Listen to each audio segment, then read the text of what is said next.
All right. I think we're live. Pretty sure we're live. Welcome everybody. Welcome back. Thank you for joining me. Sorry about last week. I came down with a little cold, so I wasn't able to hop on the stream, but it was honestly a very great break. It was a nice resting period for myself. And yeah, I'm excited to hop back in with you guys today. I hope everyone is well. I hope everyone is had a good 2 weeks. It's been 2 weeks since I've seen you guys. Um, let's see here. So yeah, we're doing some cool stuff today. I'm gonna be modeling and texturing this newspaper stand from these reference images I took, and you can actually download these reference images. There's a link in the description below, and there's also a link to the Discord server below. And that's where all of you guys join the Discord server and have a lot of awesome conversation. You share your work, you ask a lot of good questions, and you can download these assets in the announcements channel on the Discord server as well. So we also do a weekly challenge. Last week's weekly challenge was jellyfish, and we got some really, really cool submissions. So I'll be excited to announce the winners of the weekly challenge at the end of the stream. But yeah, we're going to get through modeling, blocking out this newspaper stand. It's pretty basic geometry here. So this will be good for people who are starting out with modeling or are looking for ways to speed up their modeling workflow. And basically from there, we're going to talk about texturing, and we'll talk about how to get the texture and the surface imperfections down. So actually, a little bit of exciting news here. Let me actually hop in and see if you guys... Yeah, greetings everybody. Hello, hello. In the live feed, what's going on? Yeah, we're doing it. So, a little bit of exciting news here. So, I am going to be giving a Siggraph presentation for Maxon. That will be coming up at the end of July, I believe.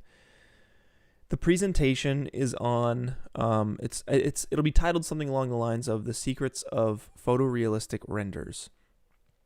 And I want to talk about the process, or my process, of creating photoreal assets and comping them into footage that may seem difficult or tricky at first. And I know I've done some stuff like this on the stream, but this will be a very focused 55 minutes from start to finish. And we're actually going to put this CG object, once we recreate the CG object here, I'm going to put it into, this footage here. And I've always passed these two newspaper stands and have felt like there just needs to be a third one right in between. And I thought it'd be a really good example of showing how you can create something that looks photoreal, that fits in the space, and is comped perfectly, so you can't tell the difference between the real one and the fake one, right? So that'll be the topic of the course. We'll be hitting every element down the line, creating custom HDRIs, surface imperfections, motion tracking, normalizing your scene, compositing tips, and whatnot. So that'll be my Siggraph presentation for Maxon at the end of July.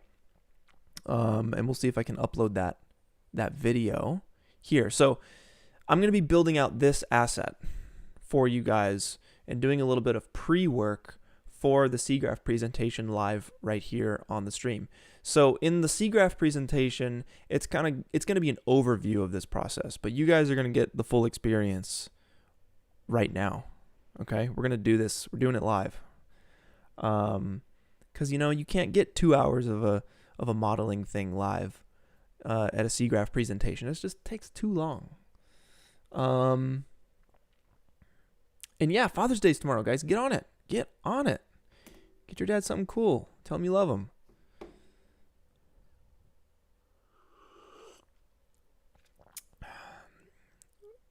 Randy, thank you. Thank you. France, it is a place that I have always wanted to visit. I will visit, and I really appreciate your congratulations on the Maxon presentation. All right, you guys are saying, let's do it. And Petros, what's up, dude? Longtime friend. Petros, welcome to the stream. And yeah, dude, Petros, you can hop into Blender, man. It's free. It's great, you know? These modeling tips and tutorials and concepts all apply to any other program, whether it's free or paid or whatever. You guys can be using anything. That's another thing, guys, is like, it does not matter what program you're using. They're all basically the same. They all do similar things. They get you to an end goal. How they get you to that end goal will be a little bit different because obviously the programs are a little bit different, right? Your hotkeys are going to be different. Your buttons are going to be in a different place. But when it comes to a general workflow and when it comes to completing something in 3D, all of these programs like Maya, 3ds Max, Cinema4D, Blender, you know, you can do anything in any of these programs. So don't get down by the fact that this is a Cinema4D tutorial and you have Blender, so you can't follow along. Like, get that out of your head, because you want to be able to stay as open as possible, and learn as much as possible. Yeah. So let's jump in. Let's get started. Evolver Interactive, thank you for the super chat, brother. I appreciate you. Thank you for joining. I really, really do appreciate it. It's cloudy here in Los Angeles. I got my ambient music. You guys can actually follow along if you guys want to listen to some chill ambient music. There's a link to the playlist down below in the description. I got my tea this morning, and I'm ready to go. So let's jump in, guys. Let's do this thing. Again, download these reference images. The link's in the description or in the announcements channel on the Discord server. The link is also in the description. So follow along. Let's do this together. Okay, so the first thing it's a box, right? We got a box. I got a very simple setup here. I have an HDRI background, loaded in through this little environment, HDR environment, which you can find through, I believe, objects, HDR environment in Octane. I'm using Octane. And Scorn, thank you, brother, for the super chat. Really appreciate you as well. Thank you so much. That is awesome. And thanks for the congratulations. I'm very, very excited as well. It's super cool to be presenting with some of my CG heroes, right? It is pretty crazy. It's going to be crazy. Very excited. But yeah, I got a simple HDRI background, and then I actually have another HDRI environment, right? And if I go into the environment tag, I have it set to a color. So this is an image, and this one right here is a color set to black, and the type is visible environment. So if I change it to primary environment, we're lighting our scene right here. We're lighting this scene with a black image, and obviously you can't see anything because it's lit by a black image. There's no light. But if I change it to visible environment, we're going to let our HDRI shine through, right? And this is just of the apartment here. So it's a cool way to get like a background going, but also have it lit with an HDRI. And you can change that up for any color you want. You know, if I wanted this to be like blue or something, you know, or like a draft paper or something like this. It can be whatever you want. Let's try it. So I don't have exact measurements. I could have gone out and taken a ruler or a measuring tape and gotten exact measurements, but I'm just going to do this by eye here. I think it'll be okay.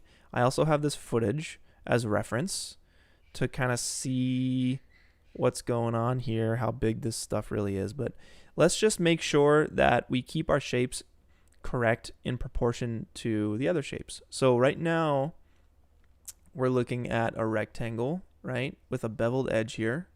That's the main kind of shape of this box here. Now in front we have kind of like a little another rectangle in front, right? And it's kind of but it's connected to the top. So there's like a top piece here, and it gets a little bit more intricate with this handle connected to the side here. So it's just pushing and pulling polygons from basic shapes, in our case cubes, right? And it's all kind of standing on this little pedestal here, right? Very simple geometry, very, very simple, you know. And then you have these nuts and bolts down here, which we'll also model. And then, of course, the texturing, right? It can get really fun with texturing this thing. And that's my favorite part. Building it is really fun, but when it comes to texturing, it's like, ooh, you're bringing it to life. So this is PureRef. This program here actually is really cool. I'm still learning it, but it's a really good way to reference stuff. It always stays on top. But let's jump in. Let's just block out this newspaper stand, okay? So first and foremost, we got this cube, and we want it to, oh, first off, I always spawn a figure. Always get a figure, because then we know how tall this thing is, you know? I'd probably say it's, you know, we're going to block it out. That's what we're going to do. It's probably about this tall. Something along those lines, maybe a little bit taller, but once we, like, it doesn't matter how large or small we model this, as long as it looks correct in proportion to itself, then we can scale it up and down, you know, for the end of time. And we'll be okay. You know, we can scale it up and down. But let's start here. It's looking like this top shape here, if I were to come up here, it's a bit skinnier in this direction, in the z-axis. So something along these lines. I'm actually, what's the best way to do this? Because it's like you have this top piece here. That's clearly one piece. And then you have kind of this little like extruded shell piece. That looks like it's one piece. You have the door panel here, which is one piece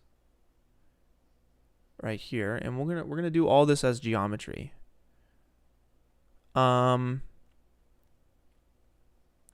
Moving over to the side view here, it looks like this shell piece comes up here and wraps down around the side. And again, we have a top piece with the shell, and then there's this little back piece here. Let's see. There's the back piece, yes. Which is kind of it's a separate object. So this will be one object here. This will be another object.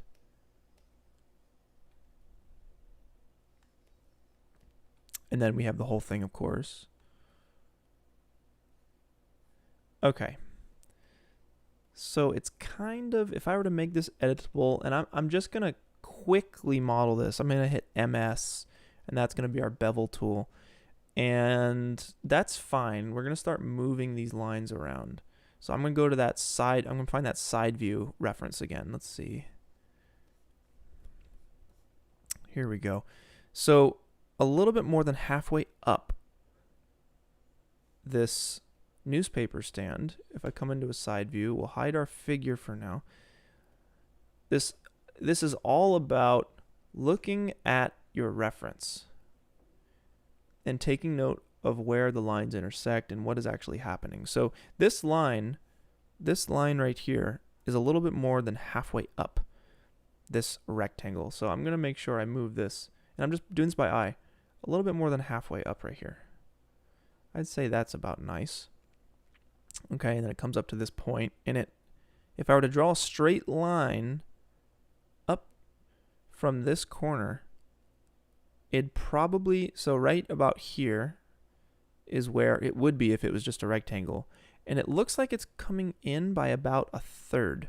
So 1/3, 2/3, 3/3. And this feels about right to me where it's at currently. That feels about right. So next up, let's actually just make sure that we have this okay from the top. And it's going to be built out a bit more. So this actually looks like this is where our model is right now, is right here.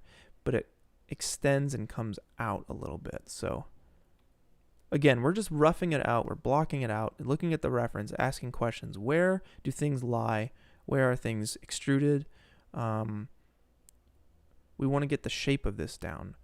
Okay, so let's see here. Let's keep going and let's work on the next piece. What do we want to do next?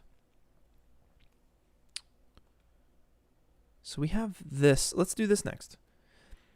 So instead of making a new cube, right, and orienting it properly, let's just go into the polygon mode and select this polygon here because it's lined up exactly how we want this little piece to be oriented.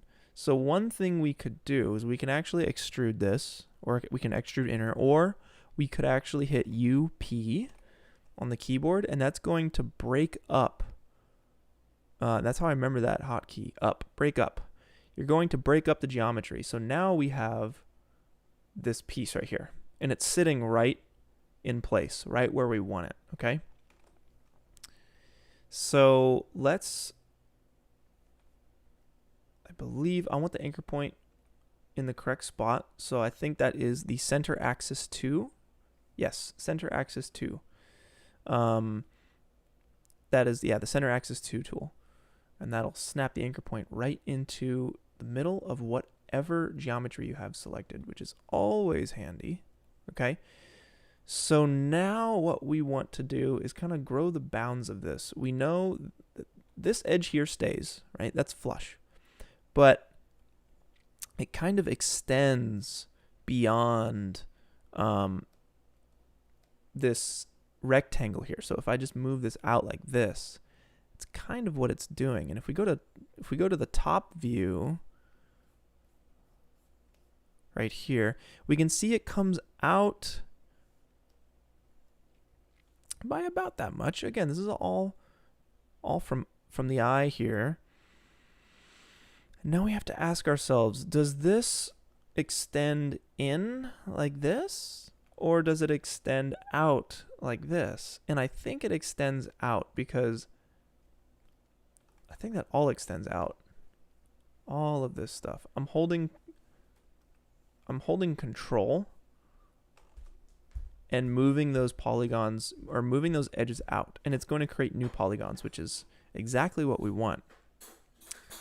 Now let's reference the side view again and see. Okay, so notice this top line is flush like we have here. This is flush. Let me actually go to the left view just to make things easier. Camera left. So yeah, this is flush right here. But this bit, it actually extends down, and this is a 90-degree angle, okay? So we need to make sure that works. Let's go here. Let's grab this edge, holding shift, grab that second edge, and I'm just going to move this down to about that point right there. And that feels about right. And then we'll take this point right here. And I don't know how to perfectly move this. Oh, see how we're just getting that one point? Like this, we're just moving this one. We actually want to, from our side view, you can go over to your attributes page here. When you select your selection tool, uncheck only select visible elements, and that's going to get everything in its path. Yeah, so I don't know how to snap this Like, I know snapping, of course, is a thing, but that's snapping to the grid. Polygon snap, axis snap. Yeah, I don't.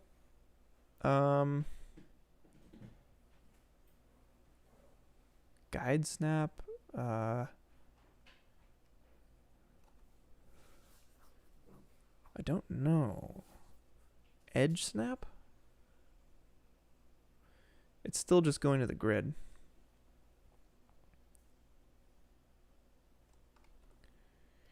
You know, the answer's probably out there, guys. But I don't know it right now.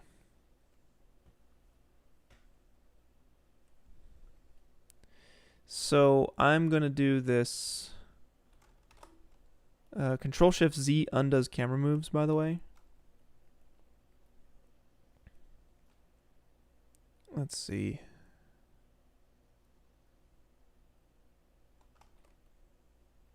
I'll just do this by eye.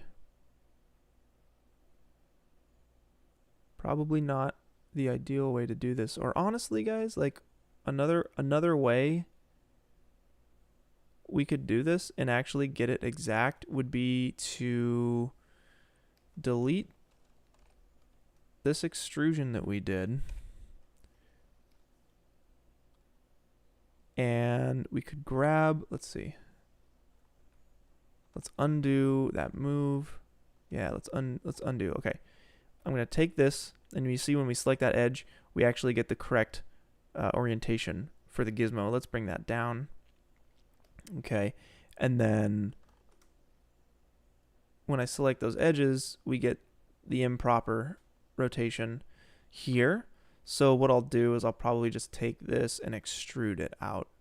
So I believe that is MT shortcut, and that's going to extrude out properly. I don't want this edge here, so I might, what is it, create caps? Nah.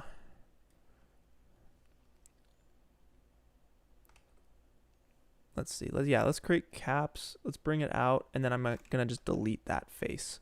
So now we know that's perfect, but we still have this to deal with. So I'm going to grab,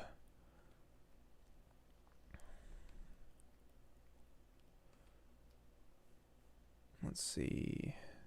I think we can grab the edge up here and it'll still be oriented properly. Yes, there we go. And we'll bring it down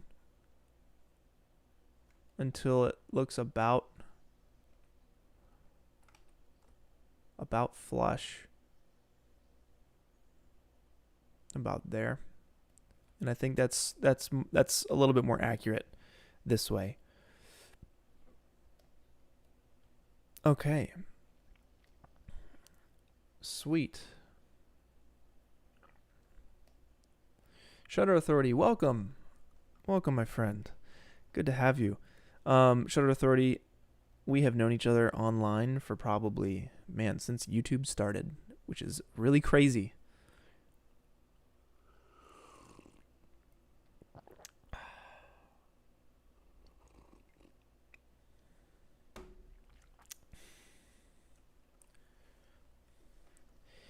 Okay. So continuing on here, we just want to make sure that this looks right. Let's check the right side and see what's going on here. So it does a thing where it actually comes up and in right here. So we need to make some cuts.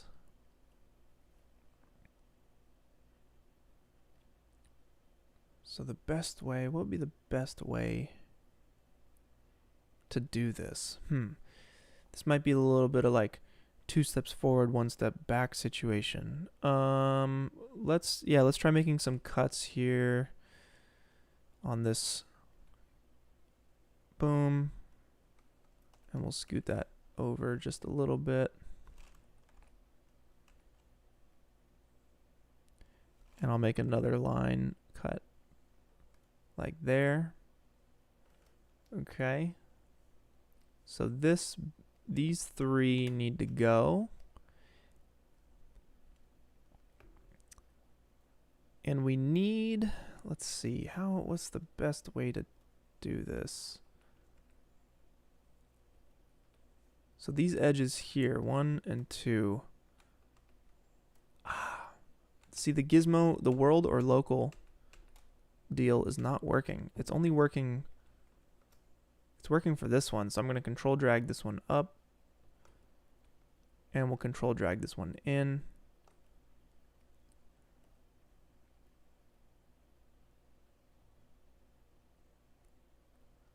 And I'm going to bring this point. Oh boy. I think I can snap it to the point. Yeah, there we go. Those points are stuck together now. And then same deal here. I should be able to take this and snap this, boom, to that point. And then I'm just going to optimize all of this. So I'll control A. I have 19 points selected. And if you guys want this little readout up here, if you hit Alt V, that's going to bring up your viewport settings. And if you go to HUD, you can check all these boxes on the left. Total objects, total points, total edges, total polygons, frames per second. A lot of good info for modeling, or, you know, basically whatever you're doing here in Cinema. So we have 19 points selected.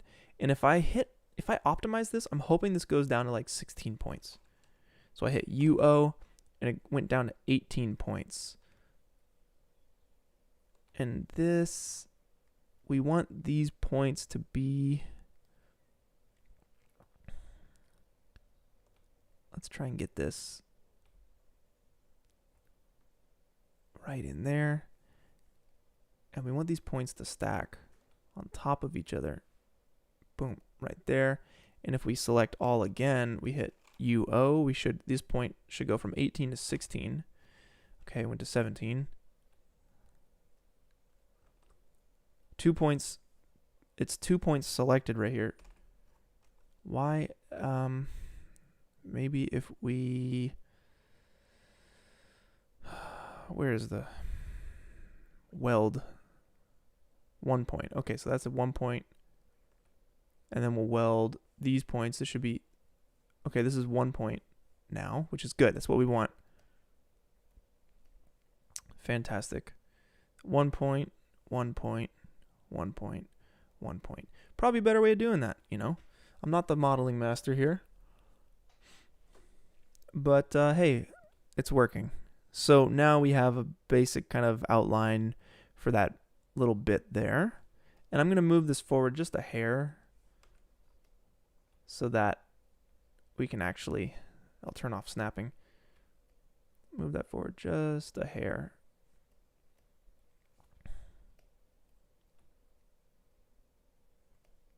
So we don't see the lines behind it.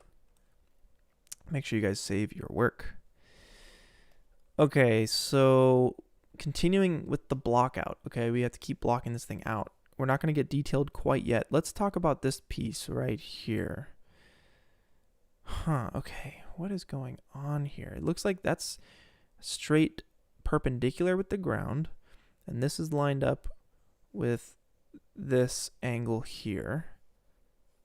Let's see if we have any more info on what that thing is. Not much, but we do have this angle here.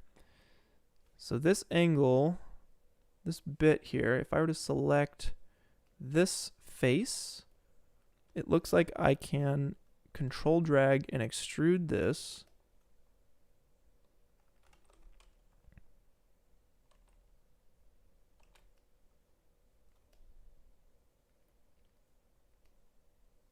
Why does that not feel like a straight line? This right here does not feel like a straight line. Hard to tell. Very hard to tell.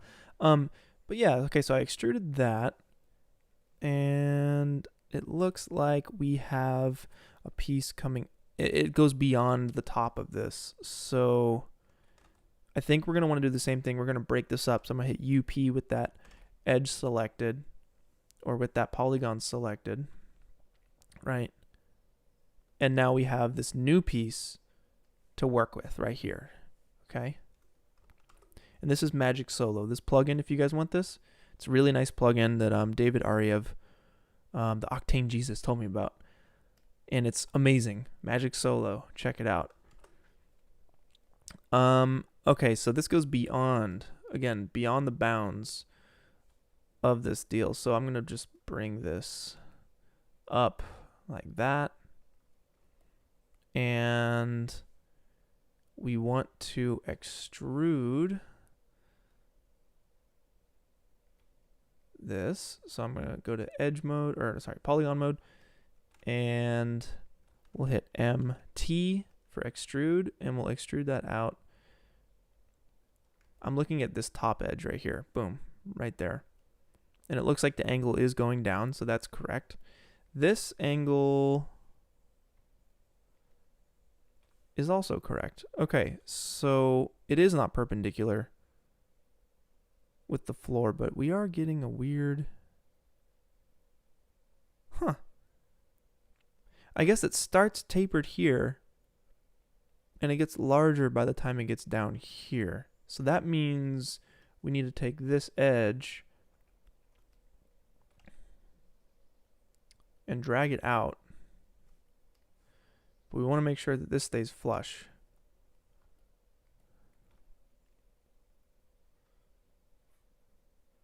Something like that. Just doing that by eye. Cool. And since it's hollow, we'll delete that.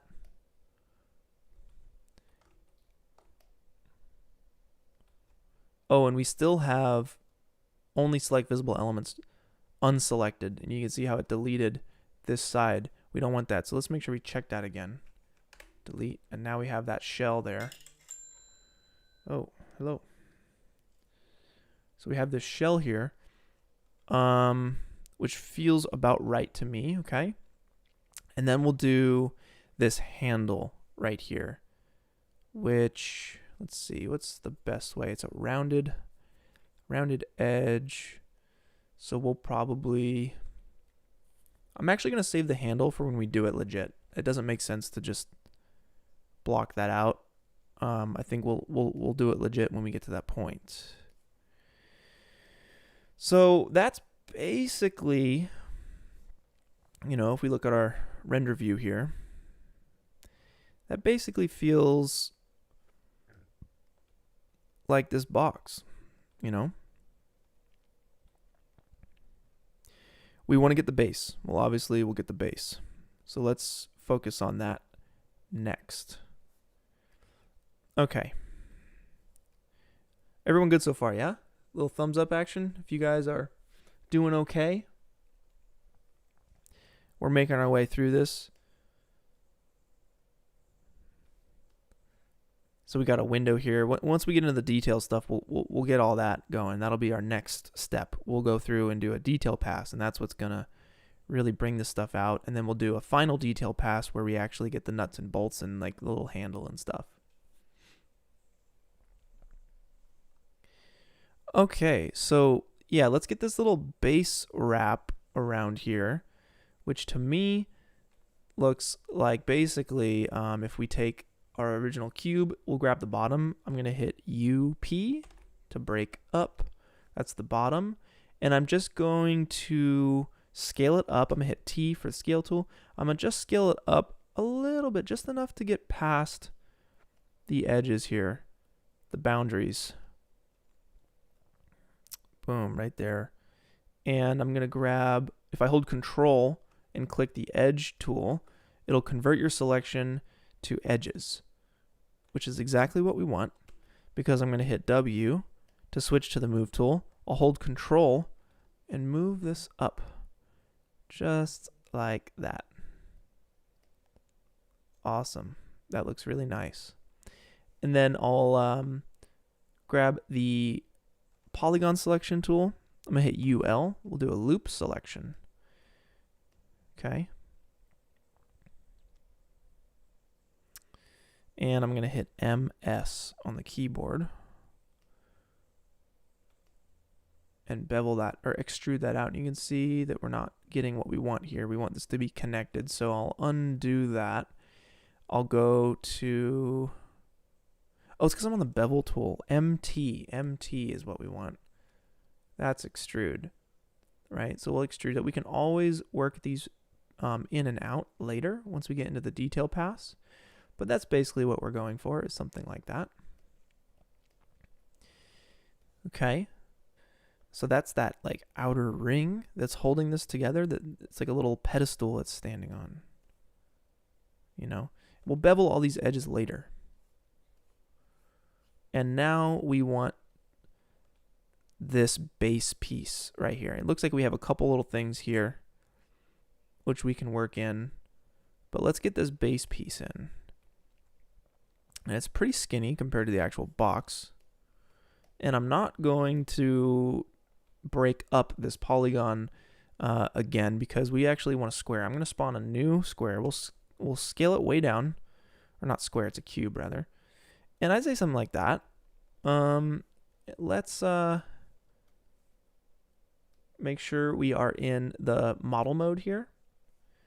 And we'll just bring this down. Let's actually, I'm going to take a look at the footage here and see. It's probably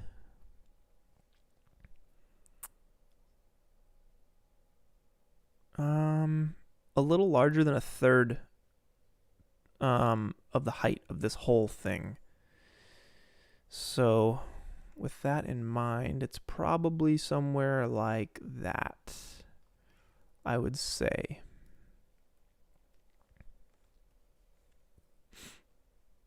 Cool.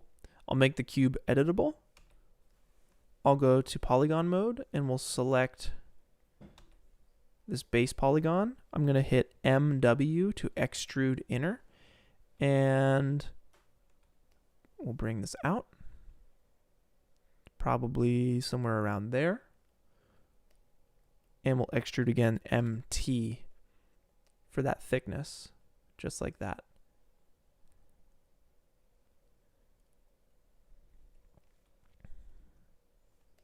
And it looks a little small. So what I'll do is with the polygon tool selected, I'll hit UL. I'll do a loop selection around here. I'll hit T for scale, and we'll just scale that up a little bit more. And I think I'm going to actually scale up the base by a little bit more too. I'll do UL for a loop selection on the edges. I'll hit T, and we'll scale.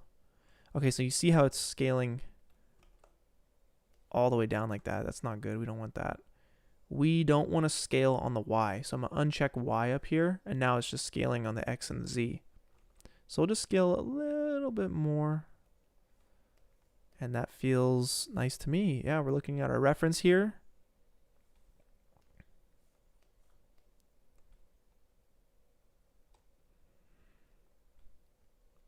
Cool. So yeah, we just blocked out this newspaper stand, and this will be a great guide for us as we get detailed, and we can actually use some of this geometry as the building blocks for our detail pass.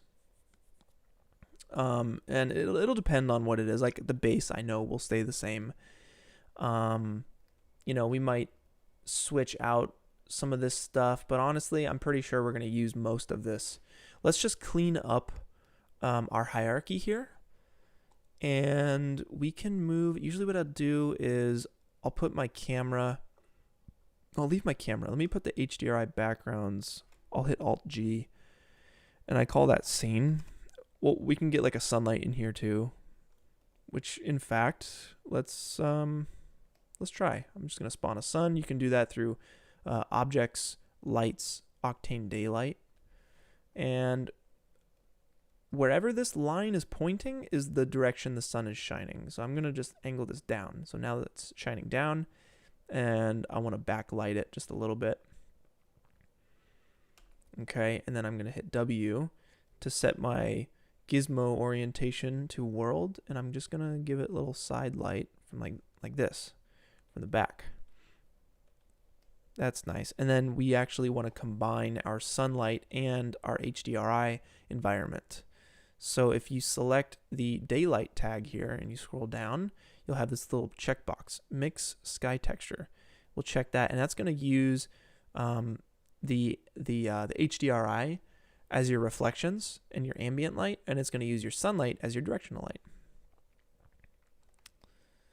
Cool. The highlights are really strong, so I'm going to go to my camera tag. I'll go to camera imager, and I'll crank the highlight compression. And you can see here that we actually save the highlights. You get that info back, which is really nice. And I think we just need a little bit. We just need a little bit of it, because those nice highlights are nice. Cool. Yeah, so let's start getting into the detail pass of all this stuff, yeah? How you guys doing? You guys got any questions or anything? We can take 3 minutes to catch up a little bit. Scorn, again, thank you so much for the super chat. Appreciate you very, very much. So I've uploaded the newspaper front page to the general section of Discord. Feel free to use it. Heck yeah. Awesome. Thank you so much. When this thing's all said and done, I'll pop it in there. Maybe we'll have time here on the stream.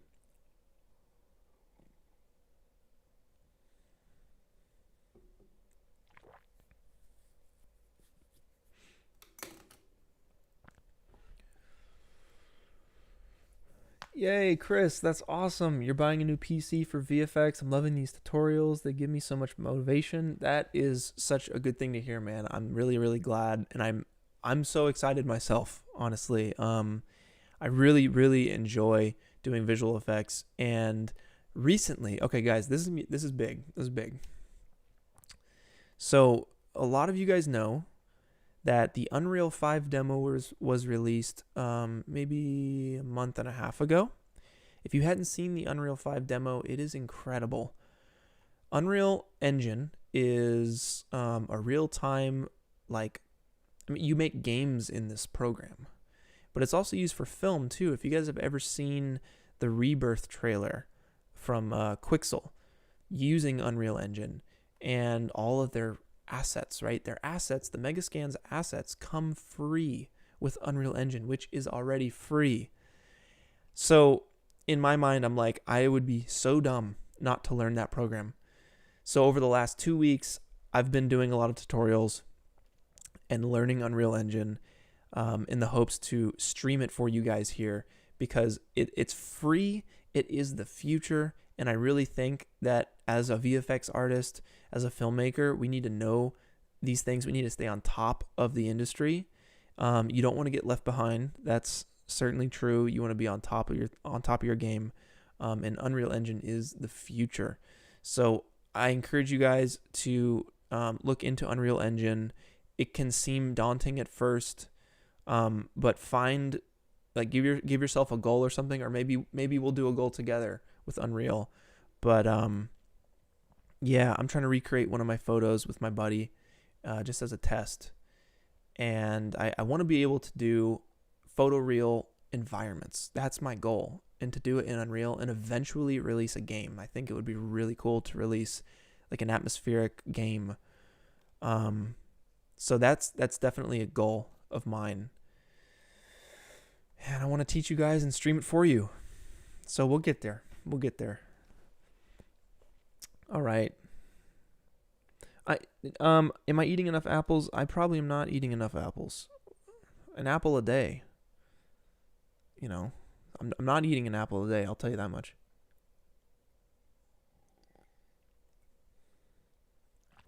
Do I have any so Manuel's asking if I've had any background in 3D/VFX prior to Corridor. Yes. I started out as a VFX artist. That was like my thing back in 2000, 2009, 8, 7, 6, 2005 is when I started doing VFX. Yeah, in 2005 is when I started doing VFX in Windows Movie Maker and Macromedia Fireworks. And I was adding muzzle flashes onto my airsoft guns, and I was a VFX artist. But then I discovered Video Copilot, and that's when it took off. And I started in Cinema4D release 10. We're in release 22 right now. So that's 12 years. Wow, that's pretty crazy. Yeah, I switched to 3ds Max for 6 years. I worked in Maya for like 3 months, trying to figure out, just like what's the best program. for me at least. And because there was a lot of great tutorials for 3ds Max and not enough for C4D, I switched to 3ds Max. And I stayed there for about 6 years because Freddie, Sam, Nico, Brandon, they were all using 3ds Max at the time. And when I was living with them, you know, it wouldn't have made sense to be in some other program that I didn't, you know, that I barely knew. So I switched to 3ds Max and I learned a lot through them. We all learned together and stuff. So that was really cool. But then we recently switched to Maxon C4D when Maxon actually approached us and were like, hey, we want to hook you guys up.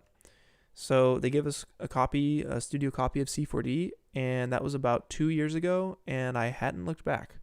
I love Cinema4D so much. It is fantastic. But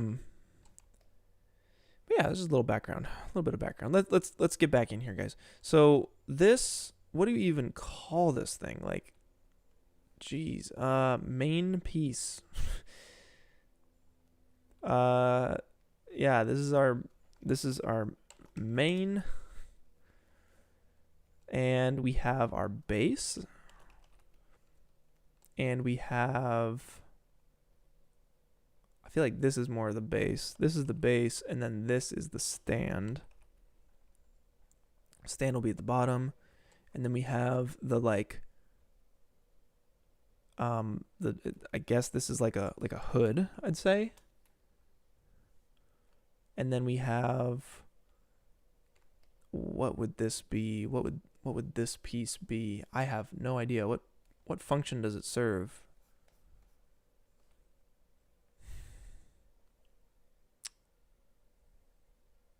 Does that open? I'll just say handle for now. Control Shift click, all that, Alt G, and we will call this geometry. The Octane daylight will go into scene.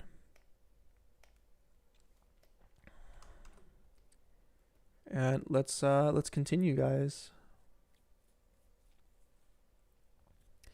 Am I going to switch to Maya? No, I will not switch to Maya. I have too much time in C4D, and I'm learning Unreal right now. That's the plan. Zunakios, congratulations! You switched to C4D today. Any tips for fast learning? Yes. Give yourself a goal. I want to create X. I want to create Y. Whatever. And look up tutorials to get you to that end goal. Make it small.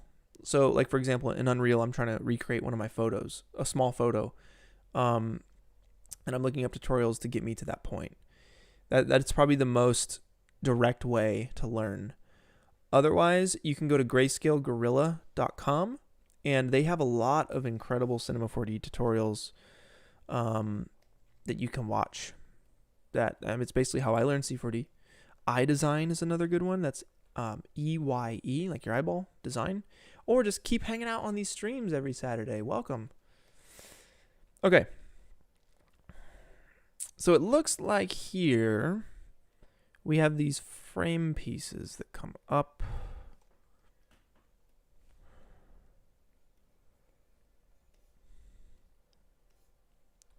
They come up and they go in. This looks like it's connected. It's welded together. This is one piece that goes in like here.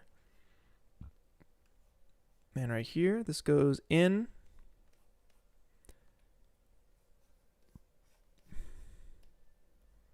Same deal. So let's get the body of this thing right. Okay, that's the top. All right, so let's go to edge mode. Let's select our main bit of geometry. I'm gonna hit KL. This is like a knife cut situation. KL, is that what we want? UL is loop selection. KL should be, why is this? Okay, I'm gonna select main. I'm gonna go to polygon mode, Control A for select all. I'm gonna hit UO to optimize. And let's try that one more time. KL.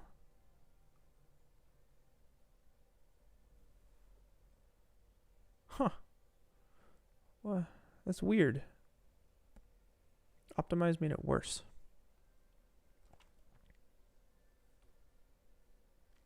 don't know why that is not.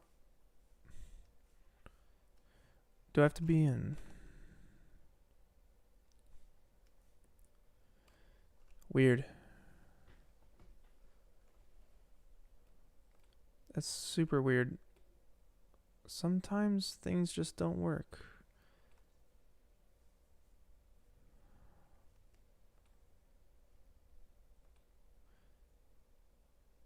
Very, very strange. Yeah, I don't know why that's not working.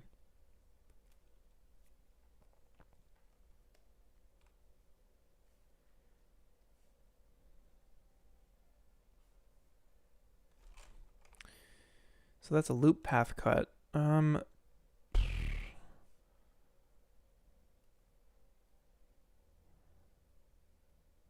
line cut would work as well, because we can just hold shift, drag, done. You know, you got your line right there. I guess I'll do the same.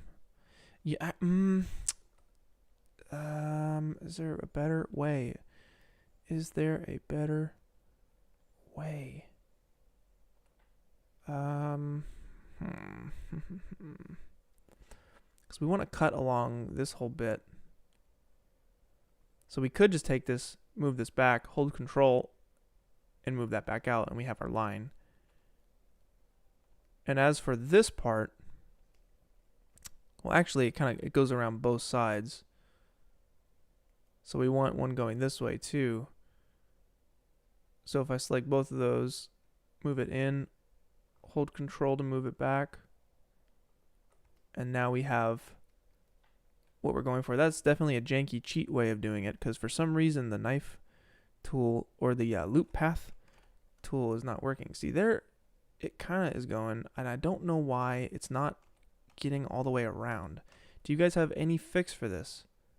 See, it's only cutting just the back part. It's not cutting the front part. Is there like a bidirectional cut? Is it in the options? Reuse cut? Restrict to selection? I don't want that. Connect cut edges. It's a loop. I want it to be a loop. Yes. Offset edge proportional symmetrical. Oh, is it stop cut at end gone? Okay. That's something. Stop cut at pull.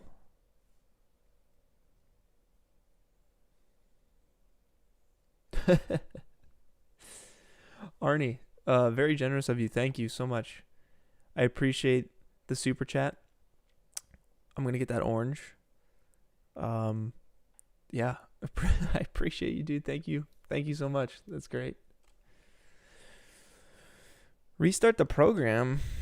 Sometimes that works. Maybe the vertices on the bottom are disconnected. Let's zoom in. Okay, so vertices we should have. I'm selecting all. We have 1, 2, 3, 4 down here. 5, 6, 7, 8 up here. 9, 10 down here, okay?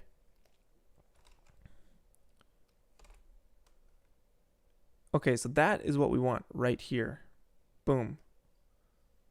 That's what we want. We also want a cut. Oh, why are the cuts just nasty? It's not a quad, so it won't loop correctly. Okay. What am I building? I'm building a one of these newspaper stands here.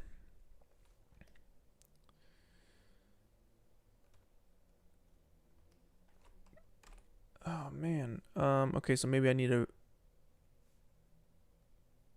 Oh boy. Stop cut at end gone.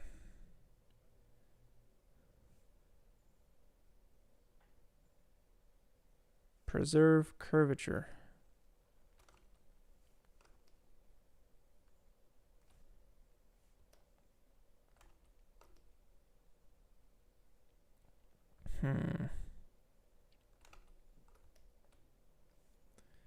I think I need to do it Let's see. I'm gonna select both of these edges, or I keep saying edges, for those faces here, and I'm gonna hop out of solo mode. Come in here. I'm gonna scale it in, hold control, and scale it back out. I think that's the best way to do this, is to making those cuts that we need. And why it made these, I'm not sure.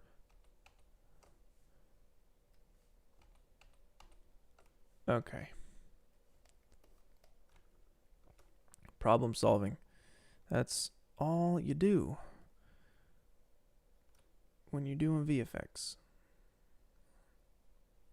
So I'm gonna scale those in, hold control, bring them back out. Cool, so that gets us the back.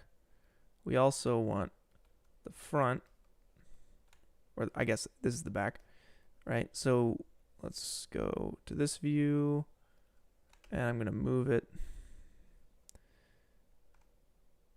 Make sure we get all those points. I'm gonna move it in, control, drag out. So now we have like this little like these foundational pieces right here to mess with. Okay. Let's also we need more foundational pieces. These ones on this side. So this is one way to do it. Yeah, we want those foundational pieces to go up this way.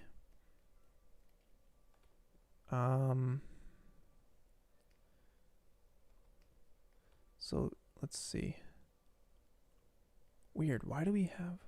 Okay. I'm gonna hide the hood and the handle. And we have the front part of it. We just need the side part. So I'm gonna grab all of these polygons on the main part. So all these ones right here. These guys. And we will move them back. Control drag them. Oh, come on. Control drag them out. Cool. So it looks like now we actually have all the edges that we need. We got there in the most ridiculous way. Okay, I'm wondering here. So I'm gonna save this real quick. I'll save this as an iteration. And I'm gonna undo, because I think I can actually fix this by making a cut. Just one cut.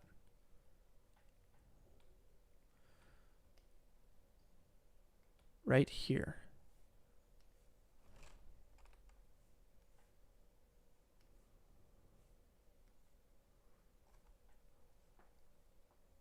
There needs to be a cut right here. So let's see, let's grab the line cut tool. Boom. We made a cut right there. And now, okay, we actually want to make a cut through all of that. So I'll undo and we'll go back to our line cut tool options. We want to say restrict to selection. We want it to cut through everything. Visible only. Let's uncheck that. Click once on that point. Great. So now we have a cut all the way around this. I think that's the way to solve this. And now KL, I feel like, yep, it works. It works the way we want it to. Awesome. So I'm going to make that cut. I'm going to make that cut. We'll make this cut here. And we'll get that cut there. And that does it for us. That's what we needed to do. That was the correct way to go about it. Awesome. Awesome. Sweet. Okay. So let's grab all of these edges here. Holding shift to get all these, I said edge again, all of these faces, all these polygons right in there, and we want to extrude them out. So I'm gonna hit MT, and that's gonna extrude out this edge.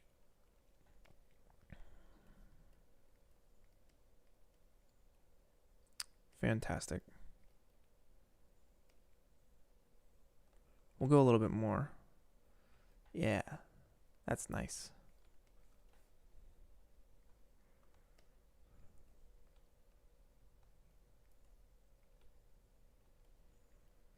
Awesome, awesome, awesome. Now we should also bevel these edges as well. But I'm wondering if we should do that later or now.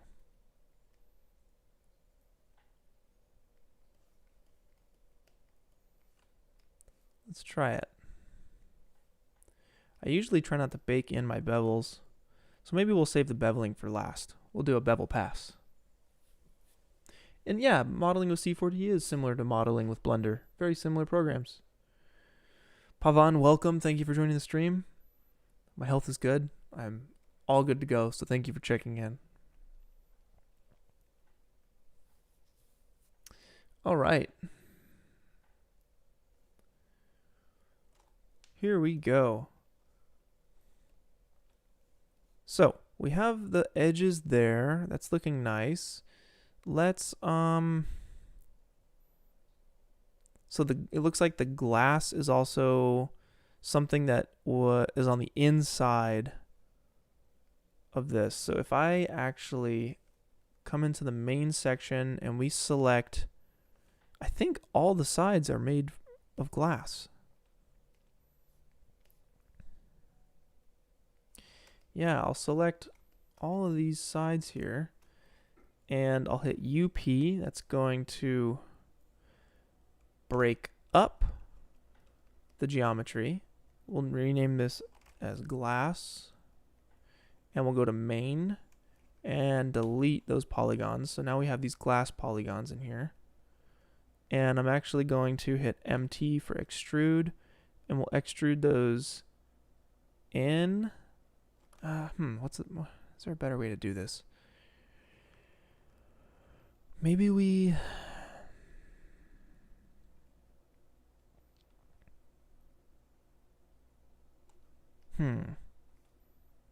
hide the glass for a second.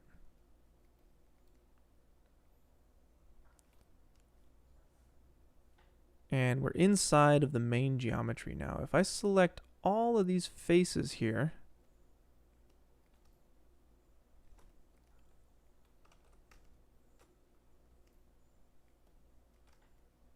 on the inside, and I'm gonna hit MT and just extrude them in like this. I also don't want to make sure I forget those ones. Okay, the normals are all off, so I'm going to align the normals. Right click, align normals, UA, and we'll extrude that in so it has a little bit of a lip to it. Okay. Oh, I forgot a piece. So we'll align the normals again. All right, fantastic. And why is... Okay, we need to do that again. Align normals.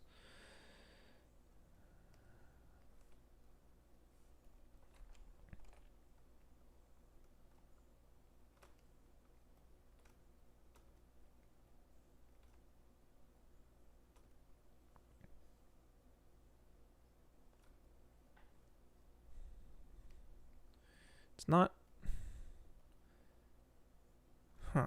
Maybe I need to just do this manually and reverse these normals.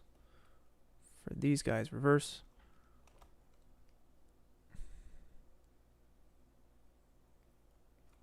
What? Reverse. I am truly confused. Ooh.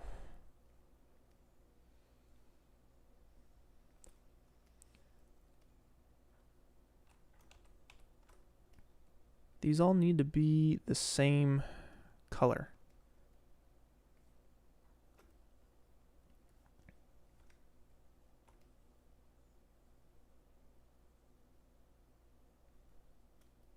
So all the ones on the inside need to be blue.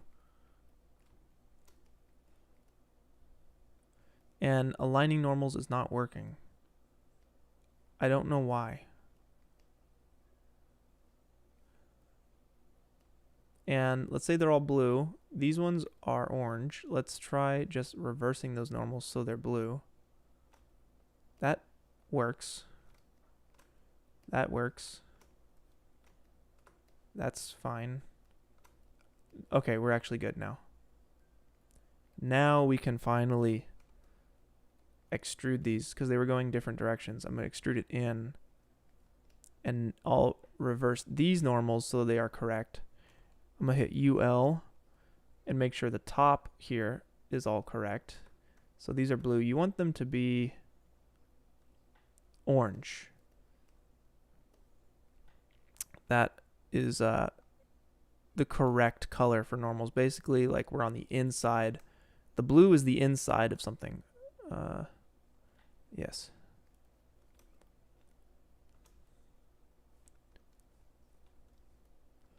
So we want to make sure our normals are correct. So I've selected all those edges. God, I keep saying polygons.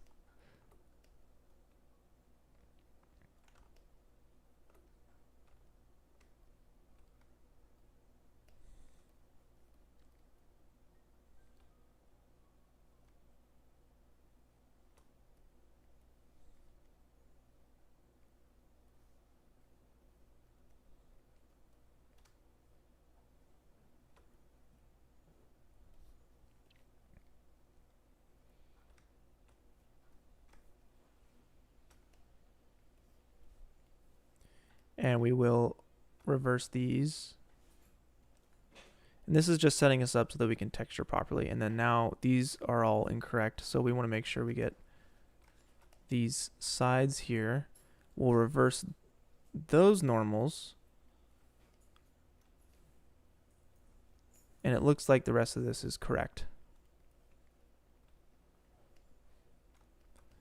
Now when the normals are reversed, basically it's like it doesn't know up from down. You need to tell it the right direction. And that's what we're doing by reversing and normalizing all the normal stuff. Okay, we can save it now. That's fine. Let's hop out of the solo. Let's go back to glass. We'll bring our glass back in, and we're just going to grab each one of these edges and just push them in a little bit.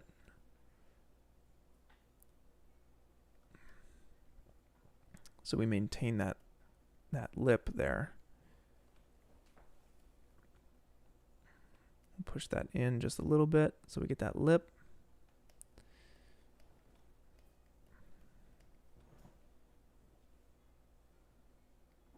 Sweet. And going on the inside here, we actually want this to actually continue all the way to the edge. Oh, and this is where Magic Solo is very helpful. Okay. So I'll just grow the bounds of that. I'm going to top view to make sure we're not overextending ourselves. And we'll grab these guys and we'll move them back this way a little bit. And same for these front edges. Holding shift, grab both of them. And I'll just move those forward just a little bit. So now we have this glass here. And if we just make like a specular material in Octane, we drop those on, then we're good to go. And you can see it looks like the UV unwrapping is a little weird, so we would just change that when we get to the texture. But I'll leave it like that for now. And I'm just going to hide the glass in the viewport just so we can kind of get an idea of what's going on here. So yeah, you guys can see here, we're moving along, making our way. And this is a process. So, are you guys doing all right? Doing okay so far?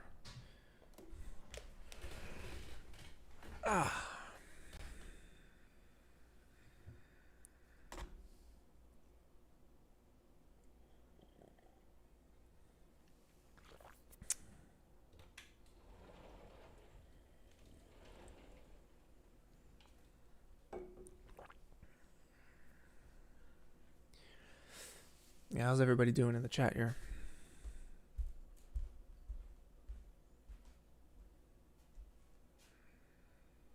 All right, Ibram, I'm learning Unreal from a multitude of places, mostly from YouTube, and Unreal's own like learning site. Basically, if you download the Epic Games launcher, you can go to the Learn tab, and you can learn from there. But y'all get along in the chat, y'all. I think they were all solid answers. That's the whole point. You know, everyone's helping each other out when I can't, so it's all right to just chill out and yeah, enjoy the Saturday. So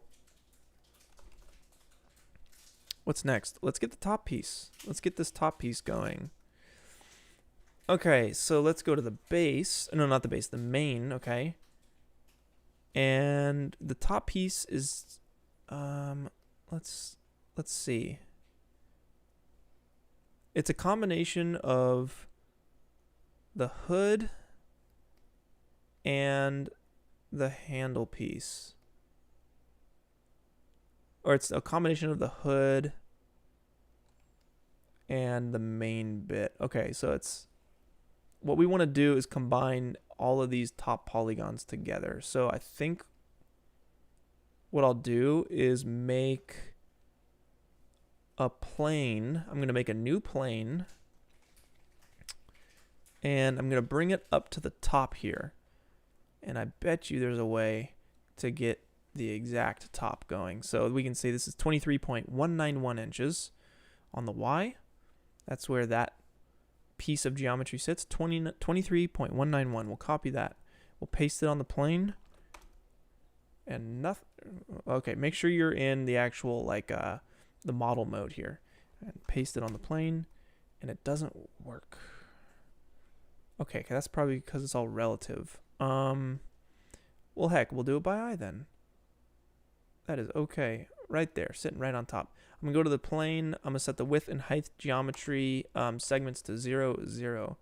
Let's bring this in again by eye, front and back as well. Okay.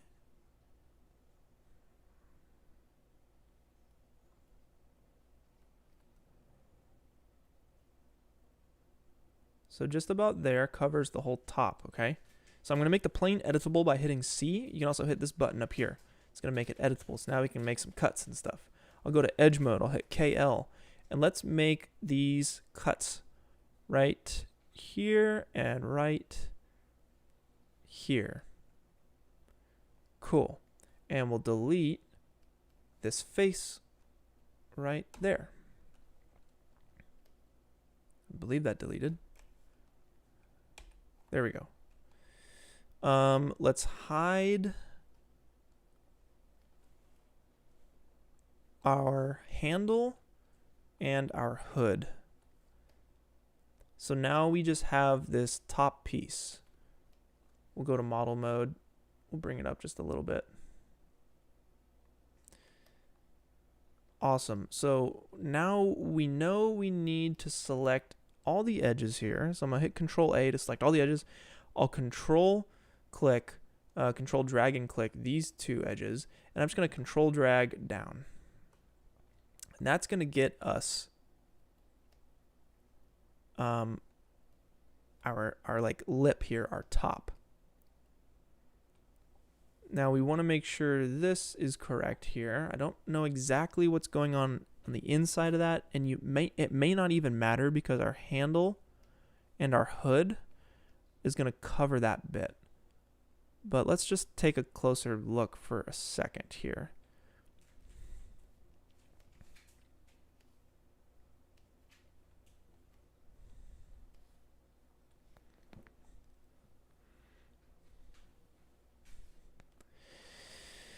Also, it looks like this is split. It's not connected right here. You can see they're all kind of inset.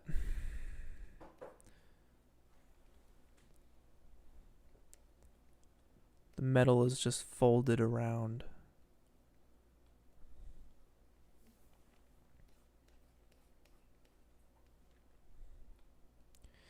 And it looks like we have some holes punched in through here. But in fact, I'm just going to say, don't worry about it, and we'll get those screws in later.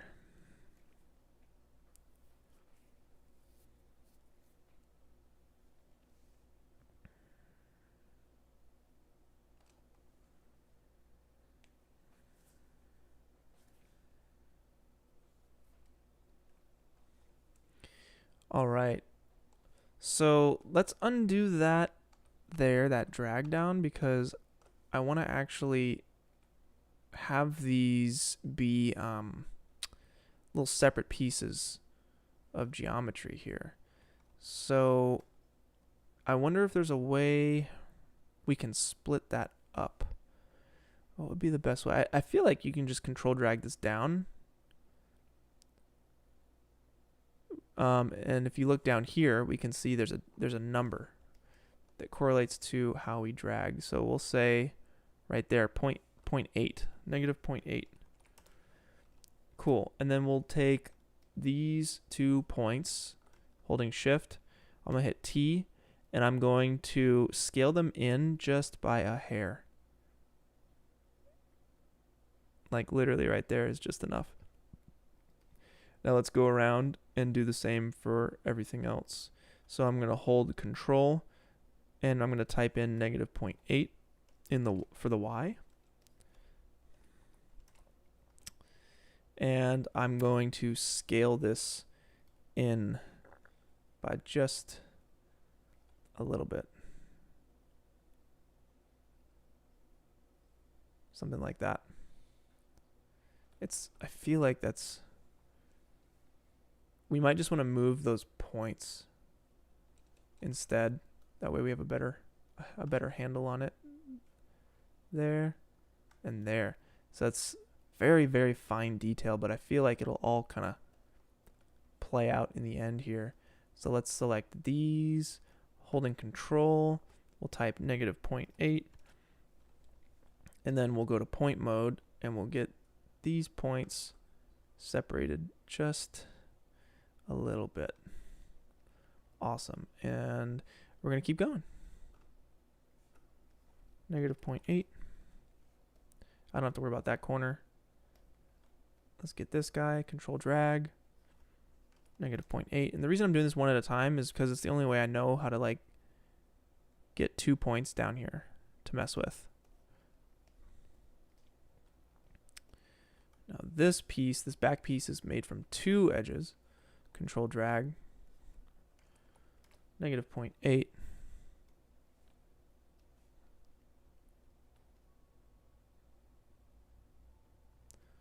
Sweet.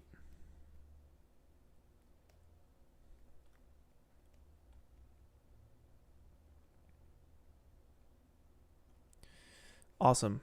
All right, so now we have our top piece. You can see that these pieces, these little frame pieces, they actually go on the inside of the top. So what we could do is actually just extend the bounds of this top piece. We'll drop the plane in here. We'll call this top.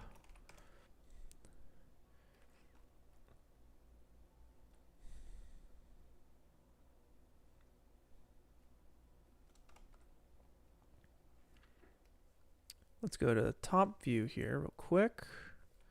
And I'm going to go to point mode. I'll grab the rectangular selection tool. Let's see, where are we? Yeah, let's get all of these points on the side here. And I'm just going to move them over so that they just go beyond the edges. Right there. Yep. And I'll do the same for the back. These points here.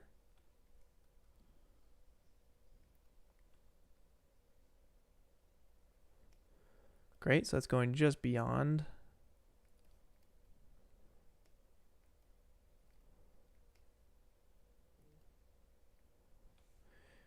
wait a second. Did I do this all wrong?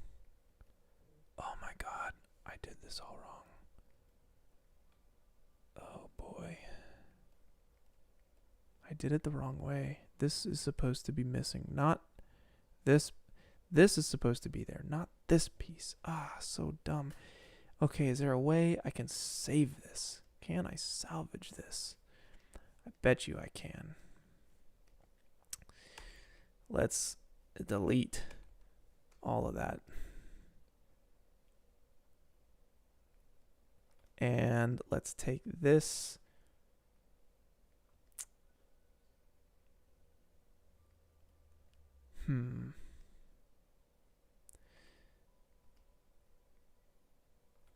Let's take this edge here.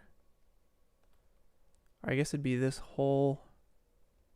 Let's delete that edge. Let's take this edge, control drag it out like this. Yeah, okay, no, not a problem. Let's bring our hood back in so we know how far we have to go. And I just guessed it perfectly. Sweet. Let's delete this face. And let's go back in, holding shift to grab both of those. We'll drag this down, -0.8. And we'll make our point adjustments here.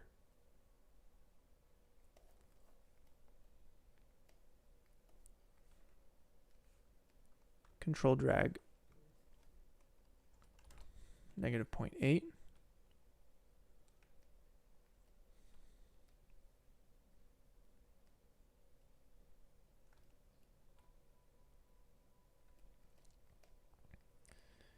And the back here looks like we don't need anything, but we do need something on the side here.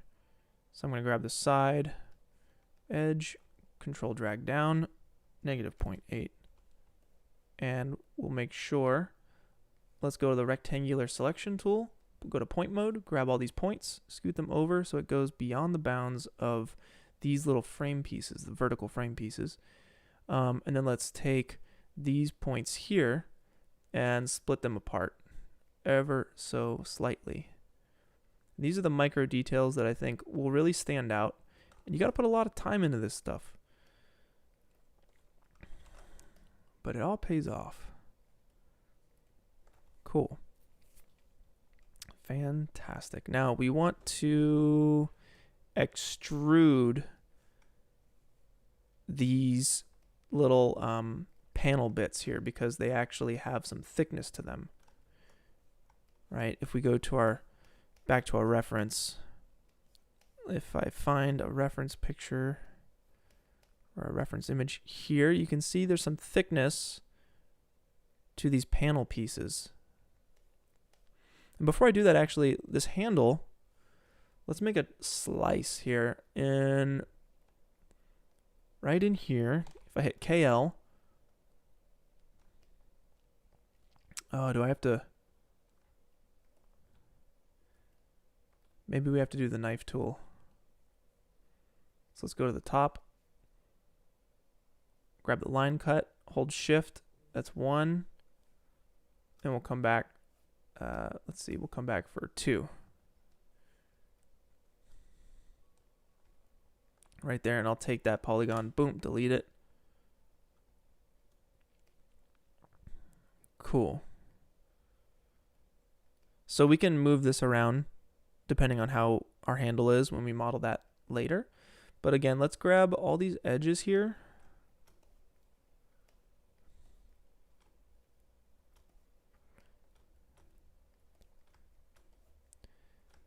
Holding shift to grab everything.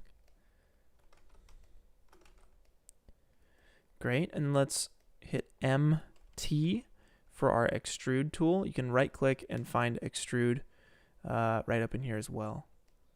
And we'll just bring these out just a little bit. Yep, that's what we want. Fantastic. Sweet. Awesome, awesome. So we got our top piece looking nice.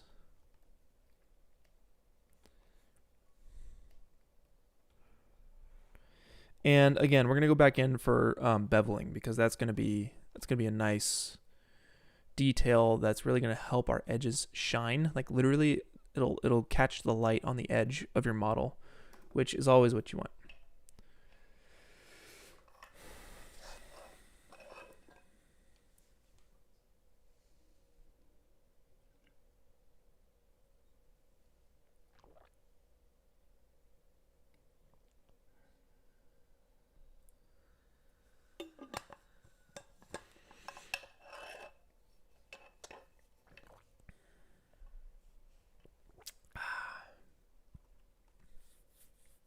All right, what are you guys saying here?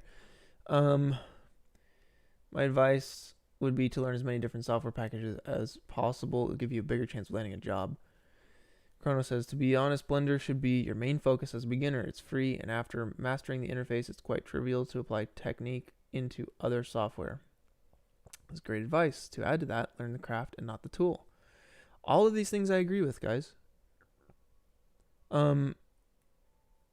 Yeah, I always think you need to grow your value. So the more programs you know, the better off you are. I do not think it is a requirement, though. I highly doubt it's a requirement. Now, working for a studio, I cannot say, because I'm not working for a giant VFX studio. Who knows what they require? But I'm sure if you have, knowledge in a number of different softwares, chances are the software they use, you'll have. It's kind of like you're just upping your chances. They probably use a lot of their own in-house software as well. And chances are, if it's a studio, they're probably using Maya. And yes, if you are a beginner, there's no reason, and if you're a beginner and you want to learn 3D, there's no reason not to download Blender. It's free, right? So if that's your goal, then certainly check out Blender, because yeah, it's free and it's a super powerful program. There's no denying how amazing that program is. Okay, let's actually just make sure we had everything minus the nuts and bolts for our topper piece. And it looks like we do. It's pretty simple geometry there. Next, let's take care of this like hood piece with this main door. I think that's going to be the next biggest challenge. Okay. So let's bring our hood back in and see what the heck is going on here. So we have this door piece right here, right? That's some interesting geometry. It's, you have these edge pieces that go around this way. This is all connected. So I think we want to extrude that and have these seams here with actual geometry. This panel is just on its own, it's chilling. And let's see, we'll model the inside later. The inside is kind of already taken care of, but it looks like on the base, if I were to take the hood off, I think we can delete this face from the main piece, because I'm betting that this is all, there's only one piece of glass here. Once you open this door, you reach in and you grab the newspaper, but the sides and the back are also covered in that glass.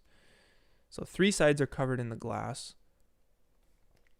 The hood, let's see, if we select the hood and we delete everything that isn't the hood, so it's just that little outer bit, it looks like it's connecting.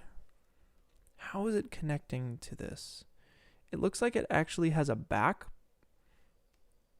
but it's, or is the back, how? Okay.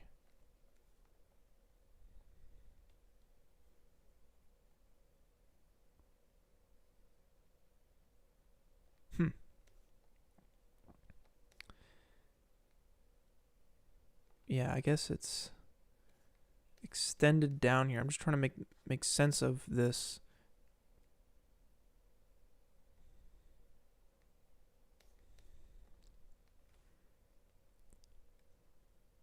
let's not worry about the back for now.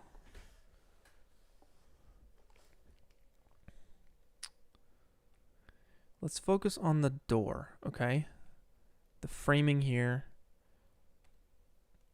around the edges, right here. Let's focus on that for a second. Okay, so I'm going to use these edges all around our hood. I'm holding shift to select them all. And if I press T and hold control, I'll scale everything in. Now you can see that the top and bottom aren't being scaled properly. And we have to kind of go in here and move these points around. And they're not, I'm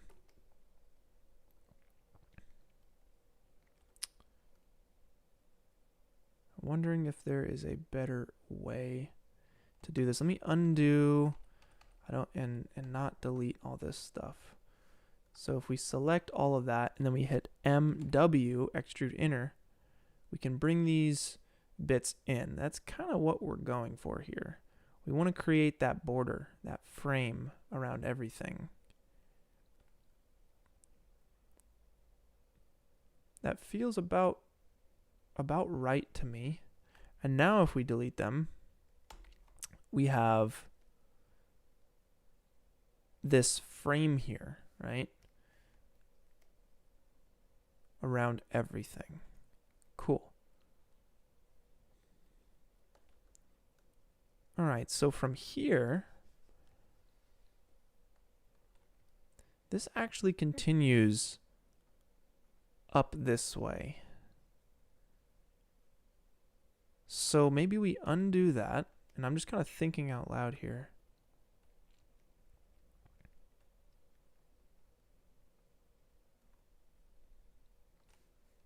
Maybe we do everything but that. So we scale this in, and we're doing it, we just want to take note of how much we're extruding. So where's my extrude inner tool? It should be up here, my attributes.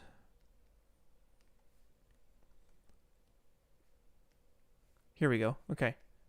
So the offset value of 1.18. Let's just call it 1.2. And I'm going to select this bit.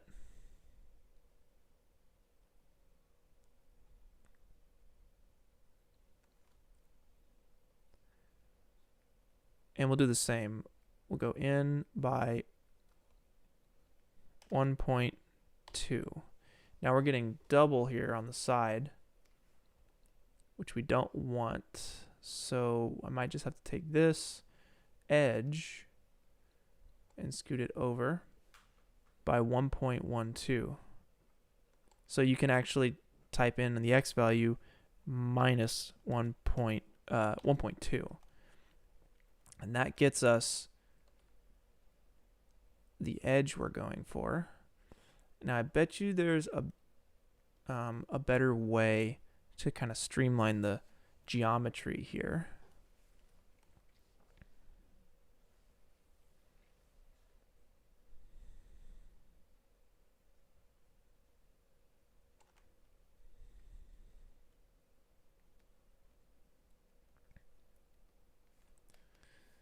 So I'm wondering if we can Control A and optimize this UO.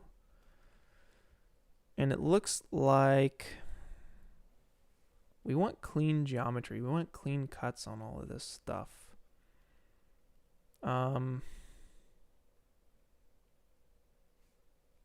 So maybe let's go to the front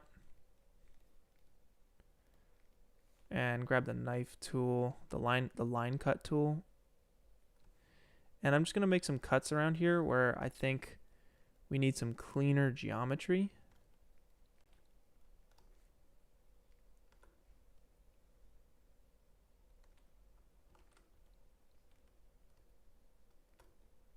So right in there, up there.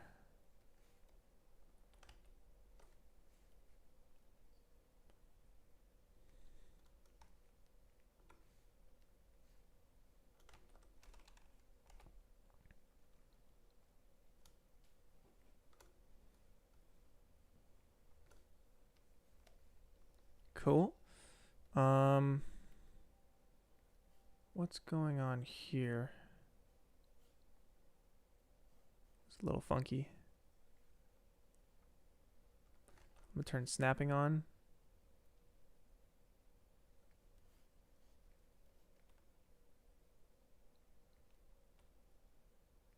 We'll get those guys right.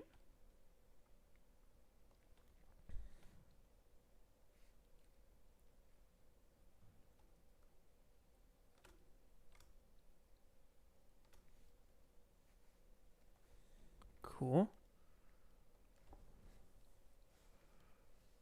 And down here looks right to me.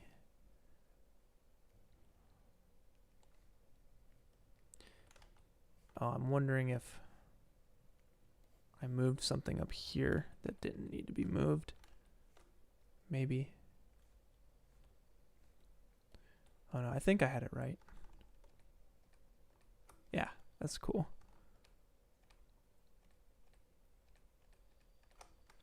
Sweet. Okay, so now we want to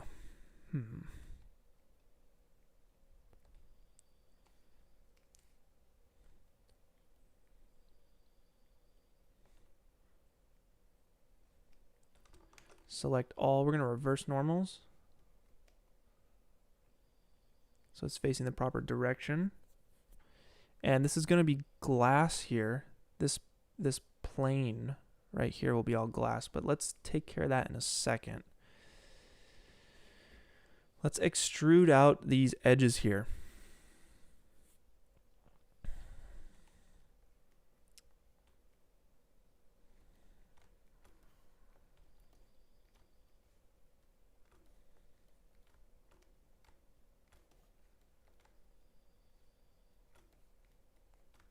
Right, all that stuff needs to come out, but I also want these seams here, so when we bevel, I want to see these seams, so I might actually have to extrude these bit by bit.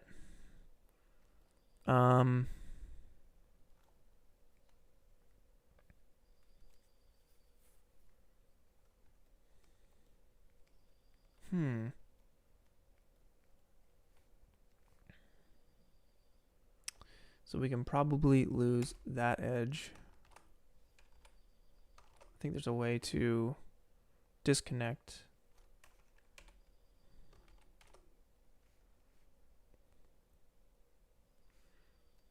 Or I'm wondering if, let's see, that's 1 point, 1 point. I think there's like doubled up points along this.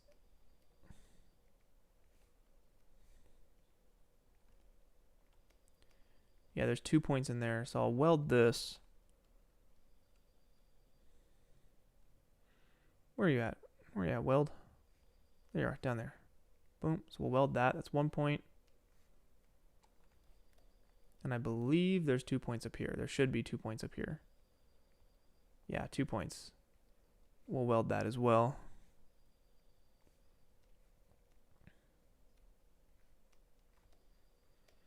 I think that's the only bit with 2 points. Should be.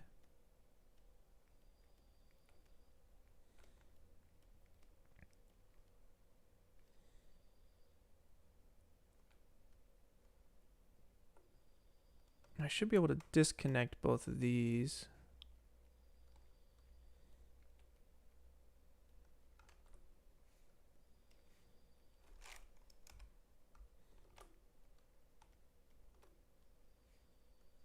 Or dissolve. Is that what it is? Yeah, I just don't need those edges there.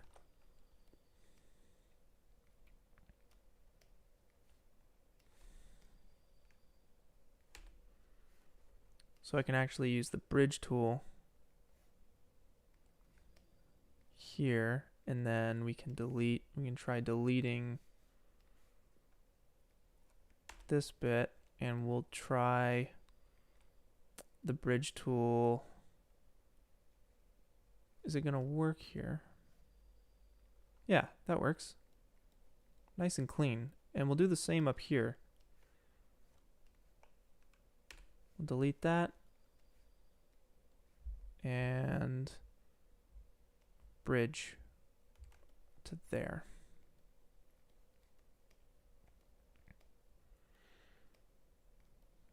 Awesome. Yeah, that's clean. That's clean now. So we'll save. Boy, this is work, guys. Ah.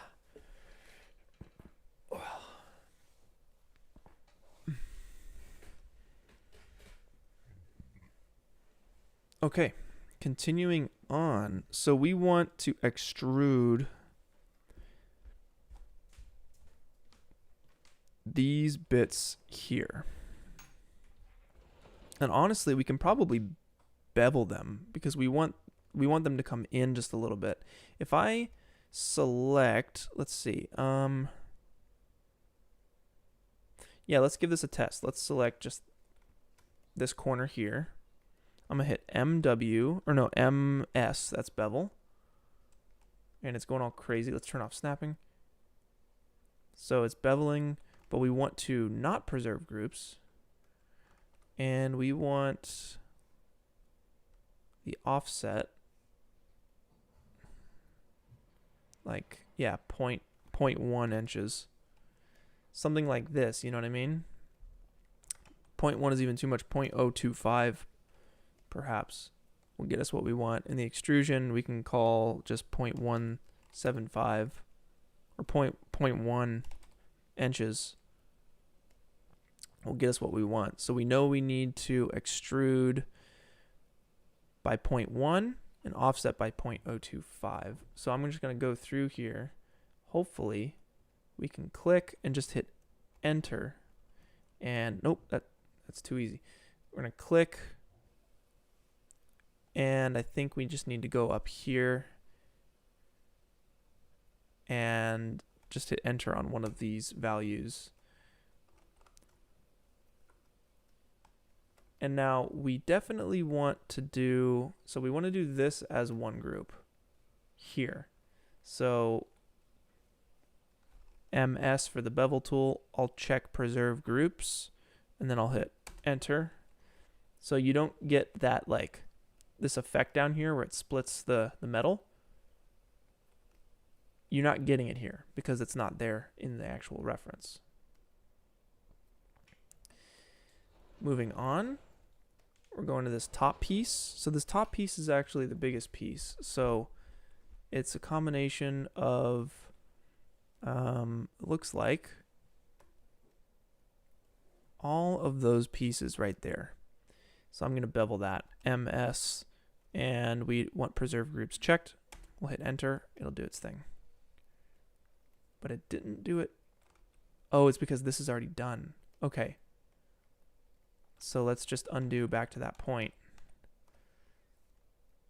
and go through and just do our due diligence here. We can do this one, and we can do this side one here.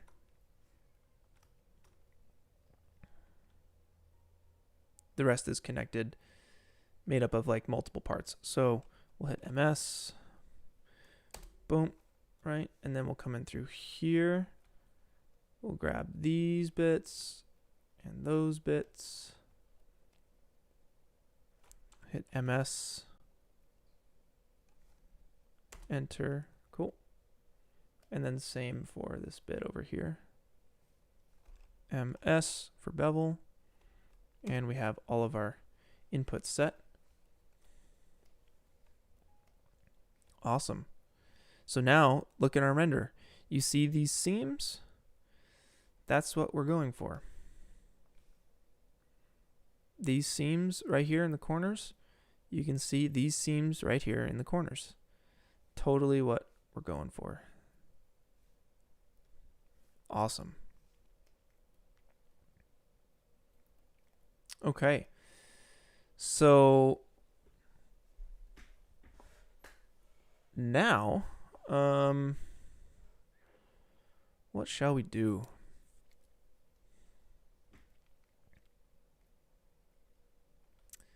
I feel like this top bit needs to come down some, because it looks like there's like some extra bit of geometry up here for the door to actually hinge on. So what we'll do is, let's see.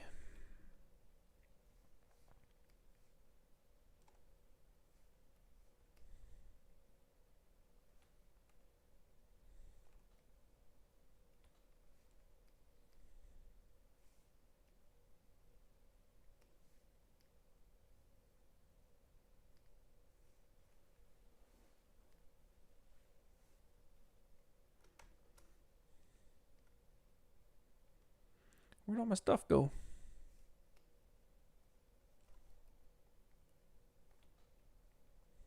There we go.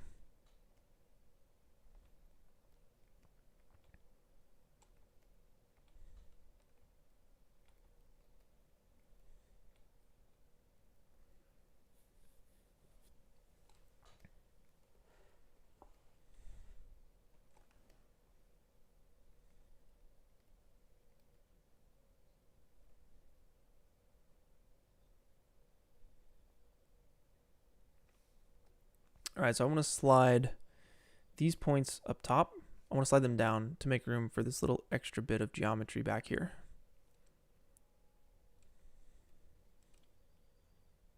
So we'll go to hood, we'll go to point mode, and I'm going to make sure that only select visible elements is unchecked. And I'm just going to grab all these points in here, holding shift.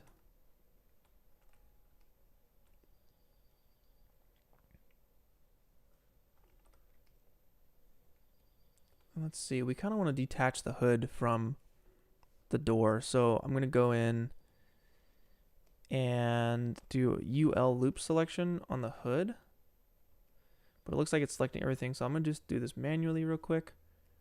Make sure only select visible elements is checked. And I'm just going to go around here holding shift, grabbing all these polygons. And I'm going to hit UP. It's going to break up. It's going to separate those polygons from the actual main hood piece here. So let's go back to hood. We'll delete, and then now we just have this bit here as the hood. And then the hood had become our door. So let's rename this to door. And let's hide the hood for a second.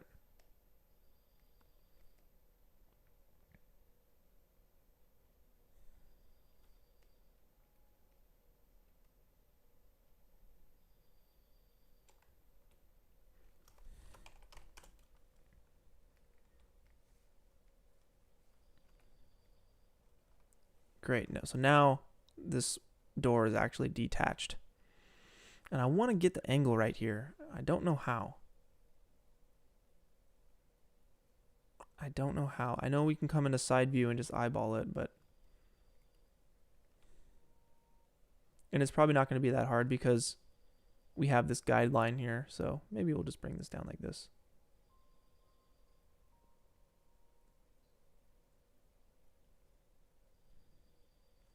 That should be fine. I'm going to bring it down a little bit more, right? To save room for that geometry up top in the reference that you guys can see.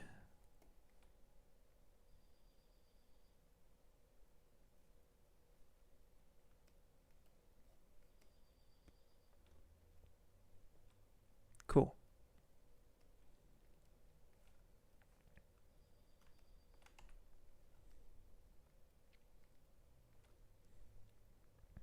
And it looks like it's just a cube.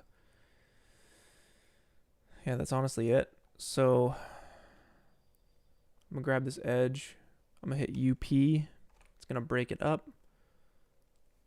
And then I'm going to hit MT for extrude. And we'll extrude this up. And I'll come back into side view here.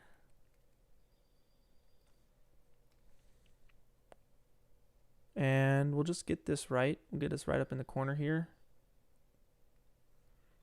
And I'll just move these points by eye. Making sure only select visible elements is unchecked so we can get through everything. We'll get it right in there.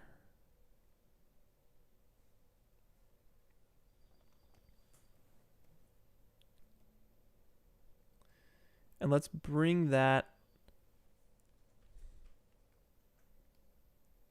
let's see, I think the hood should cover, let's bring it up to the top. So this will go all the way up here into our hood. Awesome.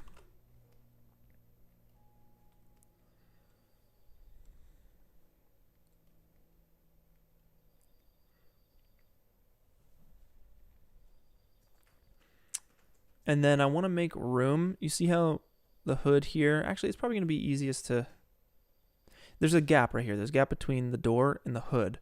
So I want to make sure that we actually have that gap and allow the shadows to kind of come in there.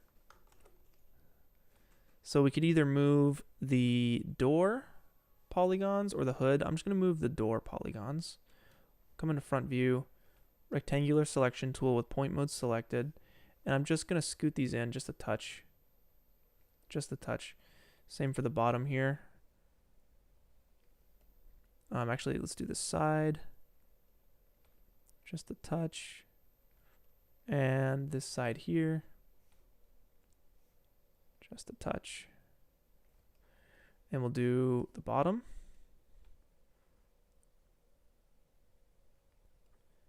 And the top can stay. And you see there's this like cylinder here with all these rivets. That's what the door is hinging on. We want to get that in there as well. And it actually looks like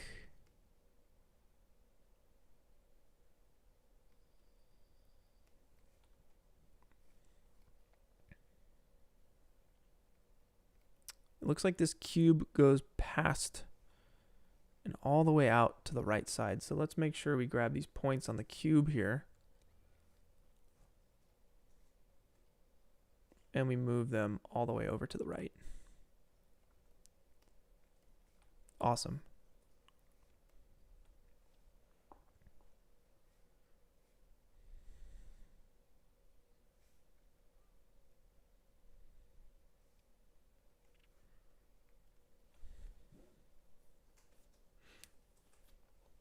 Man, all you guys arguing about programs.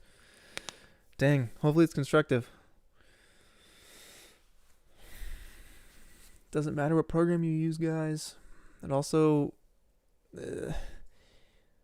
like, whatever works for you, seriously. Whatever works for you guys. No point in arguing over what program is better. It's kind of pointless, in my opinion. Use the best thing for you. That's all I can say. If you have money to buy something, then go for it. Give it a shot. If not, go with Blender. Blender's awesome. Anyone who says Blender sucks or Blender's not good enough, well, you're wrong. Just go look up Ian Hubert's work. Look up Peter Francis' work. Hopefully your mind will quickly be changed.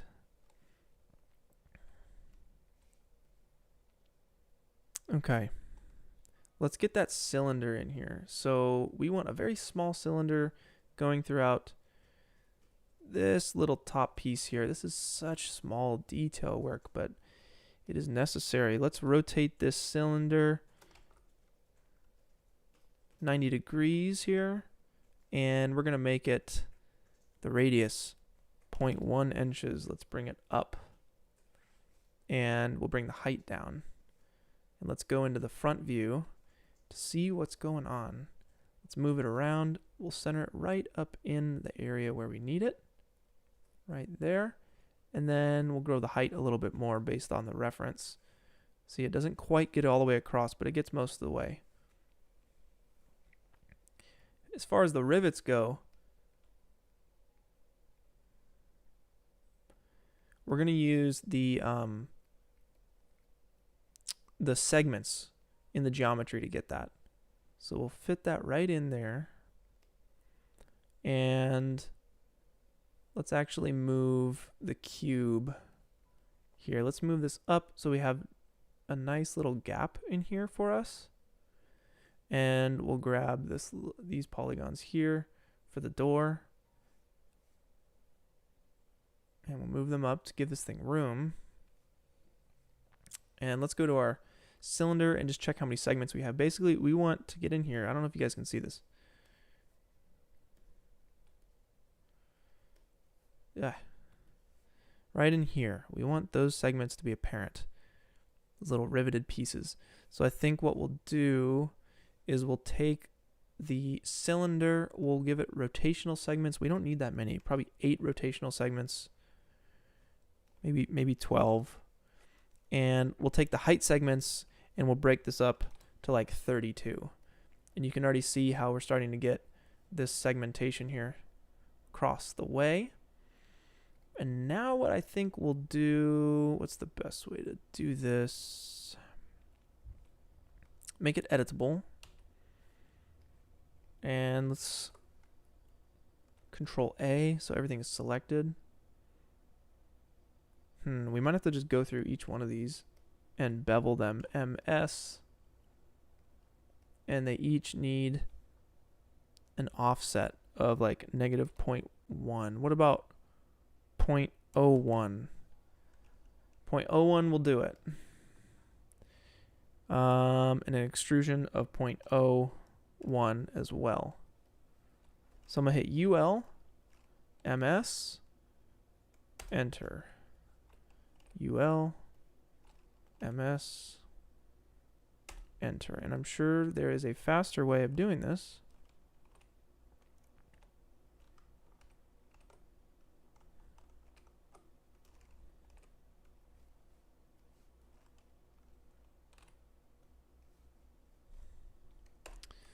This is the way we're doing it today.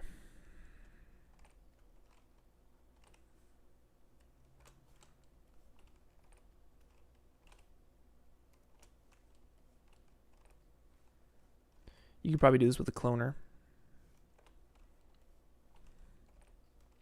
You set up a cloner system for this. But I'm already halfway done, so technically that'd take me longer, but it'd be more adjustable. But you can see in the render view is actually giving us what we want. You can see the segmentation.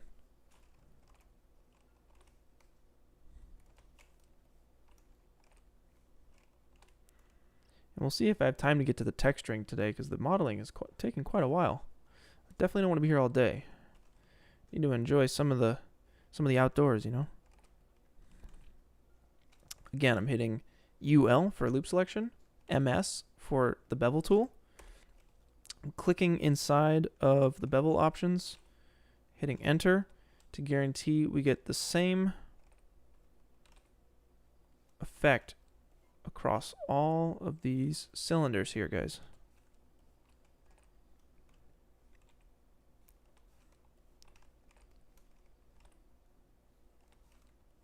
UL, MS, enter. UL, MS, enter. Learn your shortcuts. This would be taking a lot longer if I didn't know my shortcuts.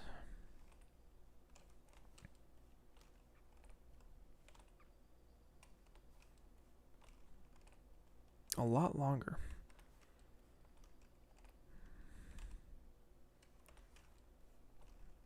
You want to be able to get to the end result as fast as possible while preserving as much detail as possible. And again, depending on what you're doing, you can skip steps. But for me, since this is for a Siggraph presentation, I need this looking nice. And let's render the region there.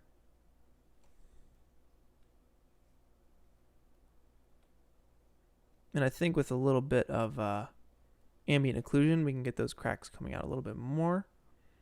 So what we can do now, actually, I want to give it a bit more room. So I'm going to go back into side view and make sure this cylinder has enough space.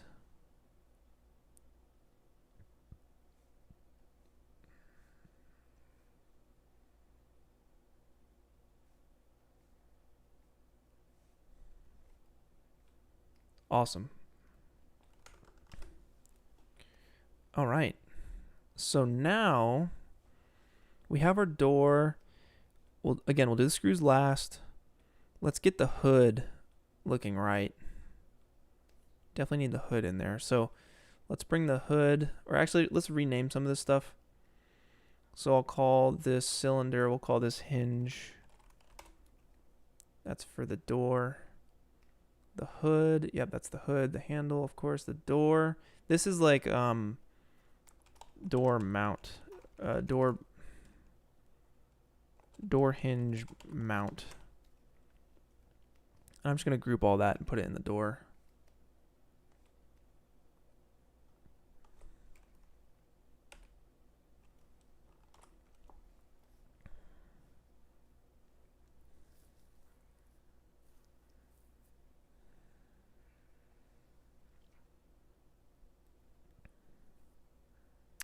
Okay. So let's get that hood going. Now the hood, if you look closely, in the reference, has a bit of thickness. Everything has a bit of thickness. There's no such thing as just a flat 2D plane. All right? Everything has thickness. It's actually made from a couple different pieces of welded metal. I'm going to skip that step, or else I'll be here till next Christmas. So let's just go into the hood and give it a very simple extrude here, okay? So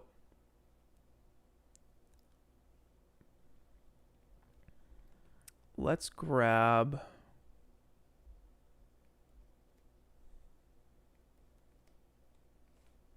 just going to shape this a little bit here.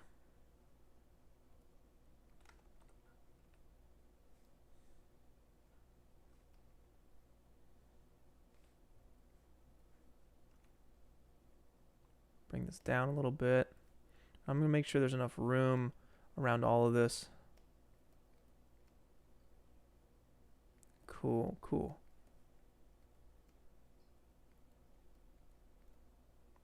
And then I'm going to delete that face there, and I'm going to bridge it so we just clean up the geometry.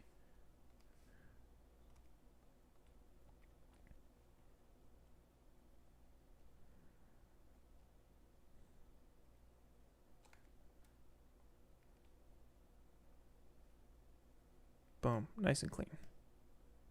Awesome. So let's select Control A, we'll select everything, and then we're going to hit MT for extrude. We'll zoom on in here to see what we're doing, and we'll extrude outer towards the outside there. And we just make sure our normals are right, so we're going to reverse those normals. We want to make sure our normals are correct on the inside. Those are wrong. So let's actually try Control A, right clicking, and align normals, and that should unify everything, and it did, and then we'll reverse it. So now everything's correct. Awesome.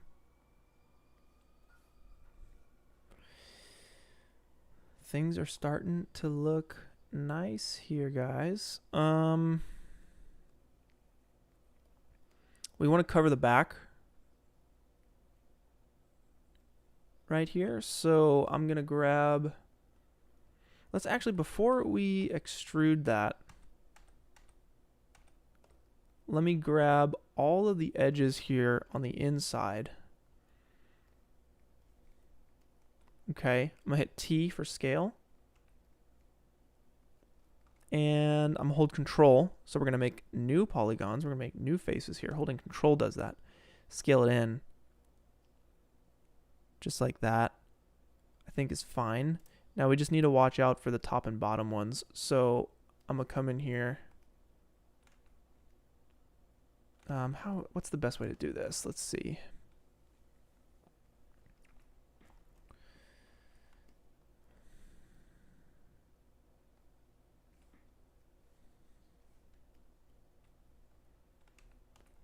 All right, yeah, so that retains, great. Okay, that retains the orientation. So if I can control drag that bit, it's gonna be messy.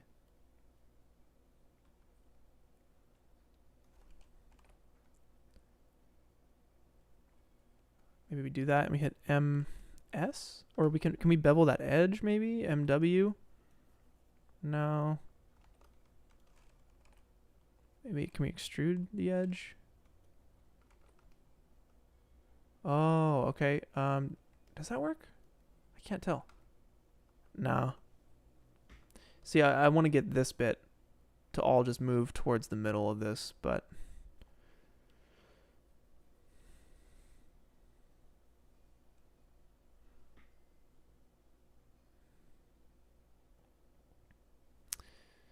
Jamie, appreciate you joining us. Yes, I am well. I feel better.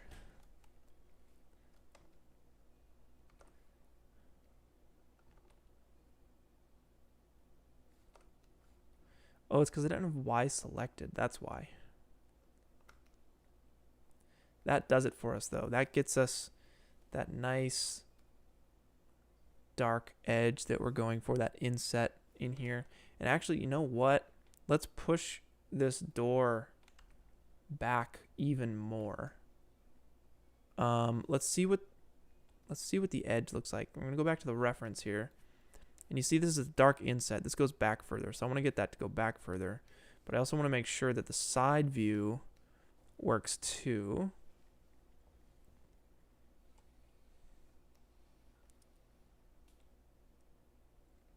So maybe it's a thing where we just close polygon hole. So we right click, close polygon hole, select that hole. And if we solo this, let's just move that back on solo. And now in our render, it should, let's see.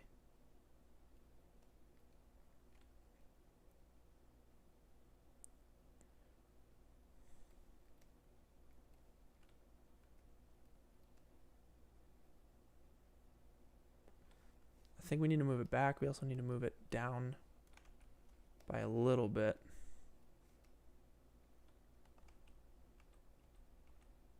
Yeah.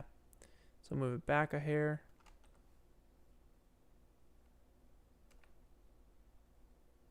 And then down a hair. And then there we go. You can see that nice dark edge around everything.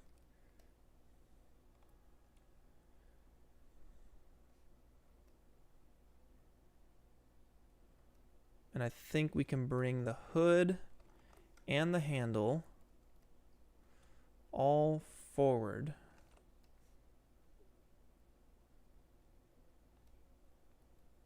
And we would need to go to our top, go to point mode, and extend the top a little bit.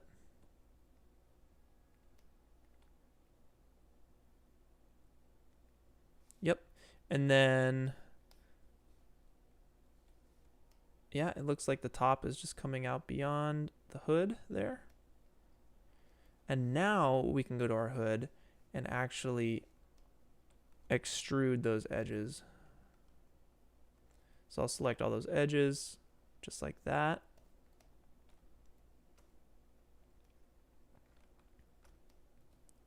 That should be everything. We don't want the back. We just want the ring selection here. Let's solo it so we can see exactly what's going on. And we should be able to hit MT. We'll zoom in here and we'll extrude this. Now, the normals need to be aligned as well, so I'll extrude that just a little bit. We'll Control A to select all. We'll align the normals, and then we'll reverse the normals.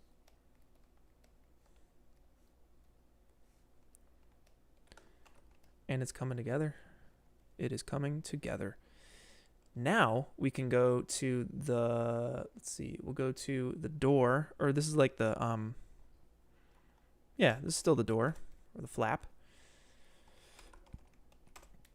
And we'll delete these polygons here because that's going to actually show us the inside of this thing. Now the hood, we have polygons here that need to be deleted.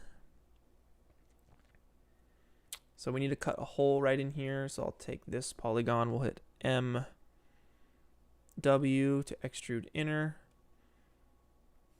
And I'm just going to take this bottom bit, move it up. That doesn't work. Let's see, maybe we can...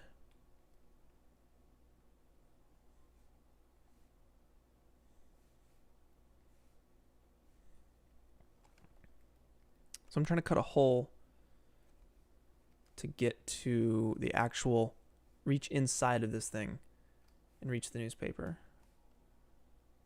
So I believe it's something like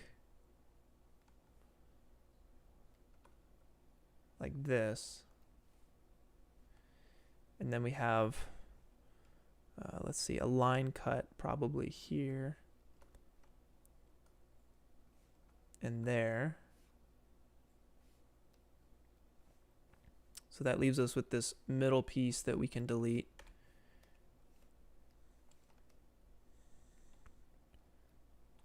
And we'll bring this polygon down.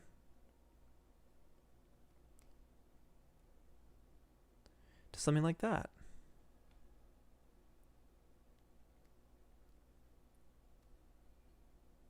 Awesome.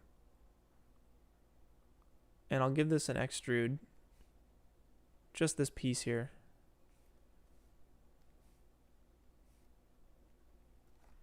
Something small.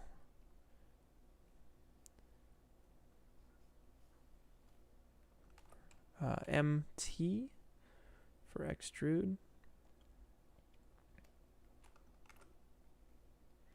We want to align the normals. Perfect.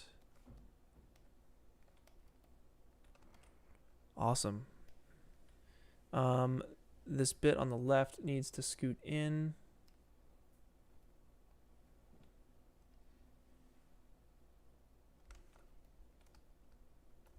We actually select that whole ring. And just scoot that, just this bit. We'll scoot that in. Perfect. Perfect, perfect, perfect. Sweet.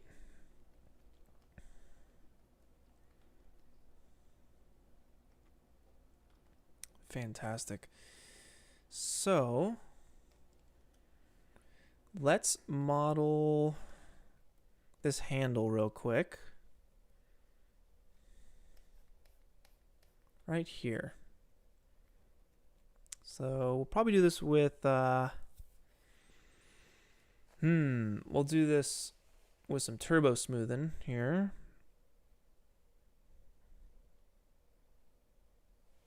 And it looks to me like we can draw this with a spline from the front view.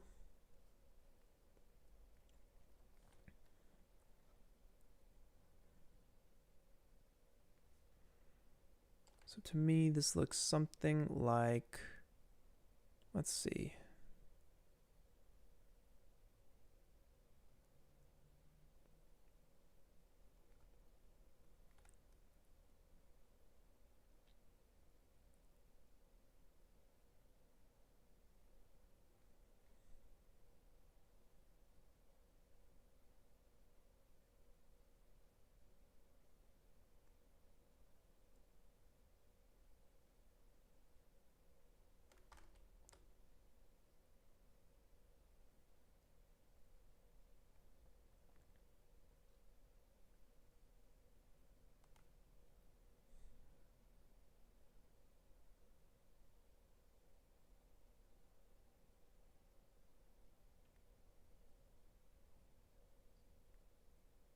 Something like this.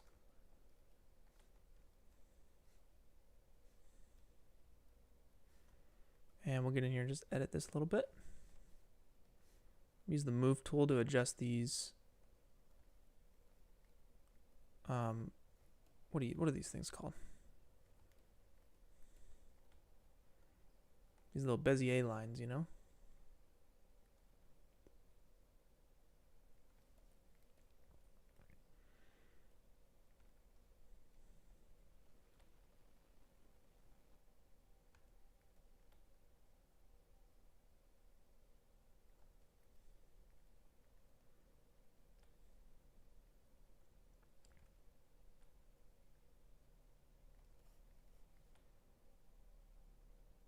So I'm just getting the profile of this right. And then I'm going to come into, let's see, let's solo it. Right, and then I'm going to hold Alt, and I'm going to throw this little extrude. What are these? These aren't are these modifiers? No, these aren't modifiers. These are I forget the terminology here. Yeah, I'll just throw a little extrude on it. It's going in the wrong direction and way too far. So we'll just set this to 1 inch, and we'll go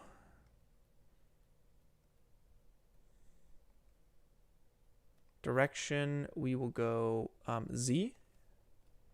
Right. So now we have something like this. Now we just need to, let's actually go to the spline. Let's set the intermediate points to uniform. And let's set the number to 16. Cool. And then let's see. I'm wondering if I can bring, if I just throw a turbo smooth on this thing. Whoa. Ooh, that's rough.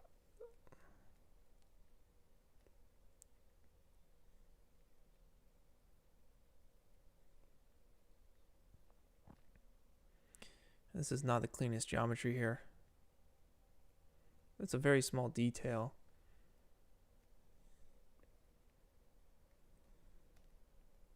So I'm wondering, can we instead, we'll Alt-G this, so it's in a null, the extrude's in a null. I'm gonna hold Shift with the null selected and drop a bevel modifier in here. And let's take the offset down to 0.1. Now this edge is getting chopped up here, so I'm actually gonna adjust the angle threshold so it's not getting that bit. Can we just do like 90 degree 0.01, 0.05, 0.04, and the subdivision's like 2 or 3.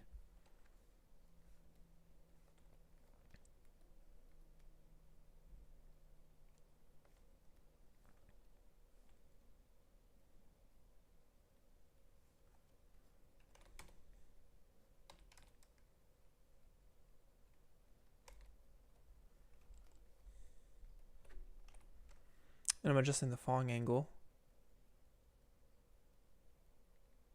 It's still making that edge look a little weird.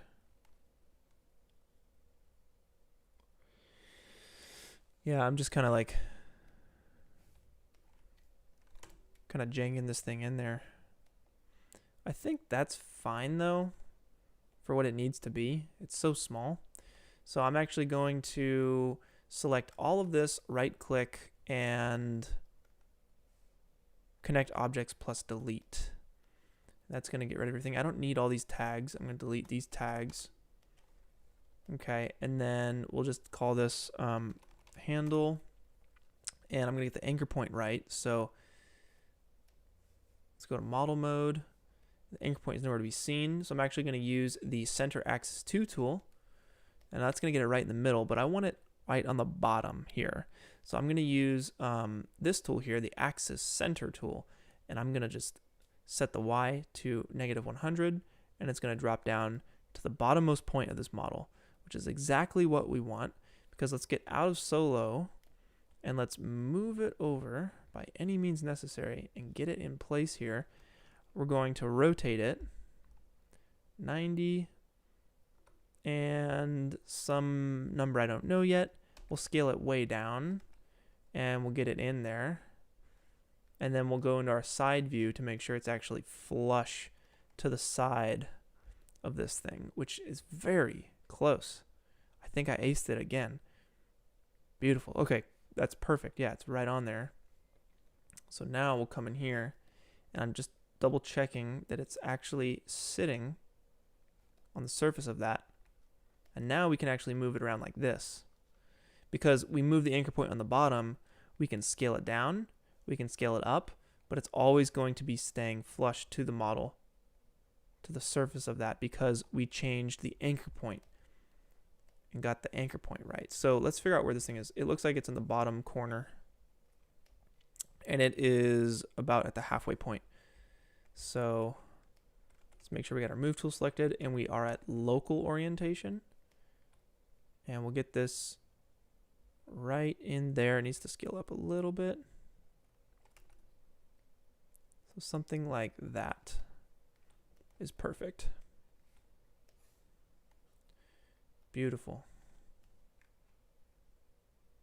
Let's get the handle in there. And let's see what this thing looks like right now. Let's get a ground plane.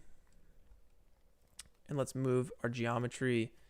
Let's actually set the center axis tool. Once again, we'll use that to snap everything at the bottom. We'll include children, include all objects, execute. That's going to get the Y. That's going to get the actual gizmo down here at the very bottom base portion of our newspaper stand. And then I'm going to go down here, these XYZ values, and set the Y to 0. So now it's sitting right on the floor. Make sure we save our work. We'll scale up our plane. And it's very, very bright. I'm going to get rid of the sun.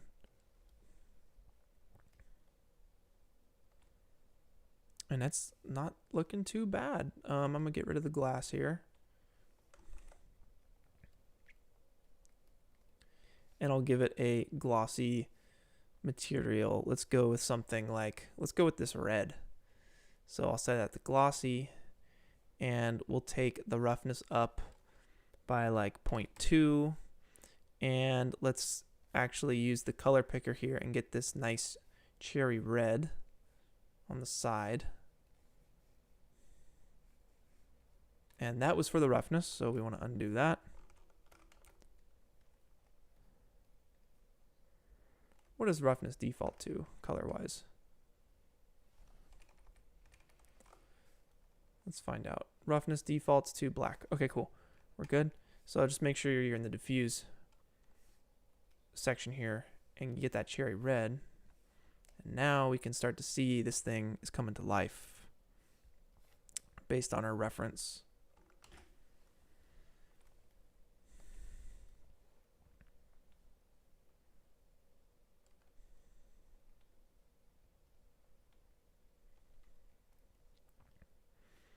The handle, I believe, is chrome.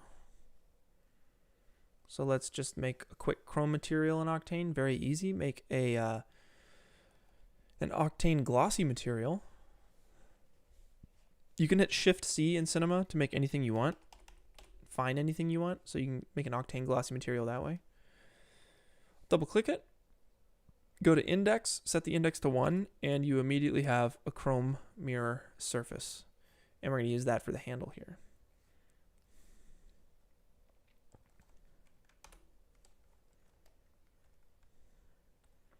Yeah, it serves our purpose there.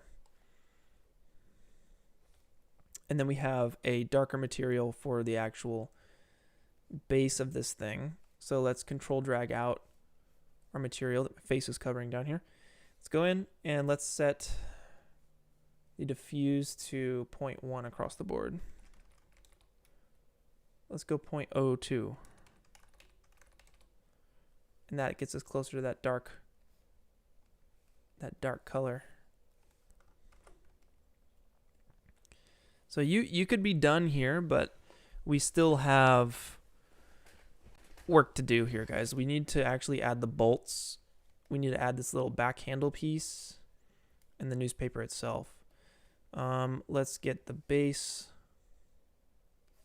with the black material as well.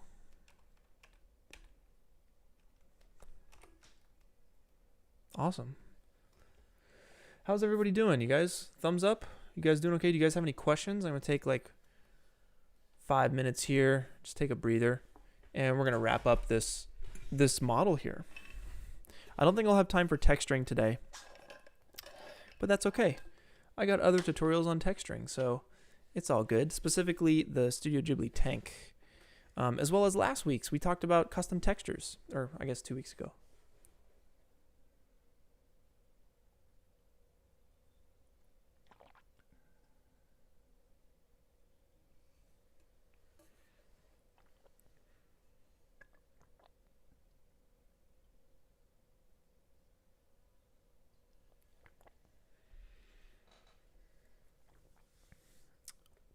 Sweet.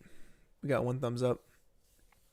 Marthel Arts is modeling himself right now. Fantastic. Ooh, I'm going to go into Substance Painter. Awesome, awesome. Yay. Artistry's having a good time.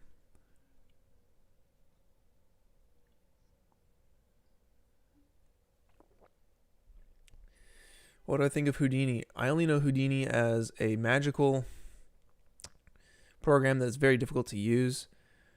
I did one Houdini tutorial. All right, I followed one rather, and basically the tutorial was saying it's not like any other 3D program.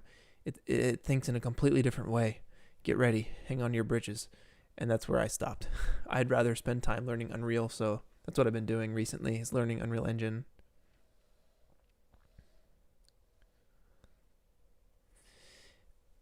I should add more thickness to the middle of the handle. I probably should. Do I use another tool for texturing? No, I'm just in Octane right now. I think learning Substance Painter would be wise. I should probably learn Substance Painter, but again, one program at a time. Oh, Tyler Moran. Wait. The Tyler Moran? Okay, if you are the Tyler Moran, then prove it, okay? That's all I'm saying right now. Prove it. And thank you for the super chat.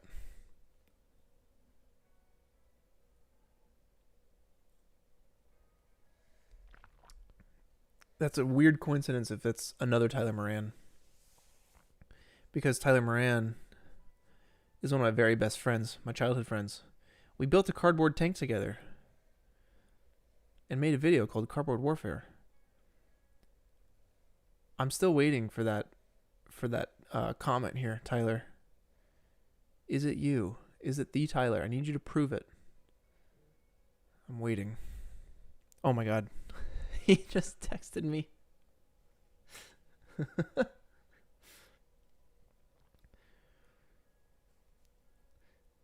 All right, he texted me proof. Okay, it's Tyler. Let me show you something that Tyler made for me. It's the greatest birthday gift of all time. I'll be right back.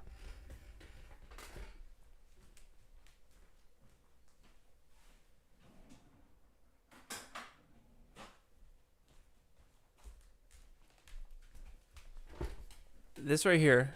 Okay, let me see. This right here deserves full screen. Okay, we're going big. Is a handmade butcher knife. Hand-forged butcher knife that Tyler made for me. Yes, Tyler, I do have a little rust on it, but I still use it. I use it very often. And right here in Japanese, it says create. That is the coolest thing ever. Like, what a birthday gift. Hand-forged, guys, by Tyler Moran himself. Tyler Moran was the one who called me one day and said, hey, Clint, you want to build a tank?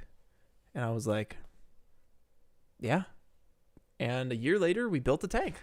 I mean, we didn't wait a year. It took us a year. Off and on, of course. You know, because we had school and everything. And, God, man, me and Tyler have been on many adventures. We climbed a huge mountain together. We ate apples under a blanket together. Man, what else? We would fight each other. We would wrestle. All the good stuff. Yep, apples under a blanket, of course. How could I forget? I'll never forget. Dude, scrub the rust off. It's hard, all right, Tyler. It's hard. It's like you leave water on that thing for 2 seconds and it rusts.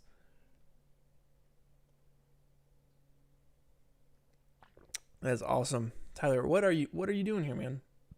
Are we trying to learn some 3D? Are you still in San Fran?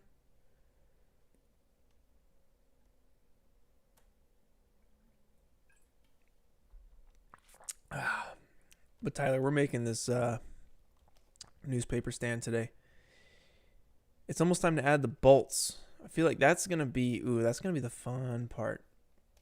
But we just got to do this little handle bit last, as well as the newspaper stand on the inside. Let's get the newspaper stand done.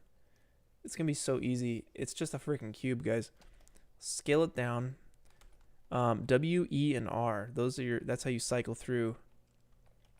Oh, E, R, and T. Apologies. E, R, and T. That's how you cycle through your different move, scale, and rotate tools. Let's just get this cube in here. It's so easy. Just enough so it fits. Just enough so it fits. And then we'll scale it so it's a little thick, right? And we'll get it probably right about there. All right. And then I know one of y'all made a newspaper for us in the Discord server. Is it an FBX that's textured?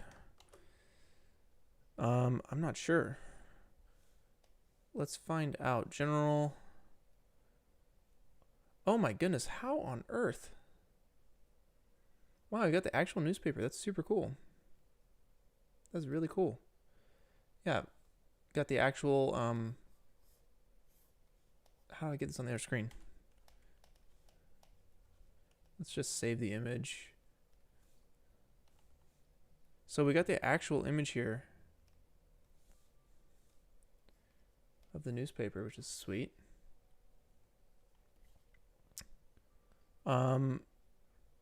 So I don't know. I feel like the easiest way to do this is to go to Polygon though.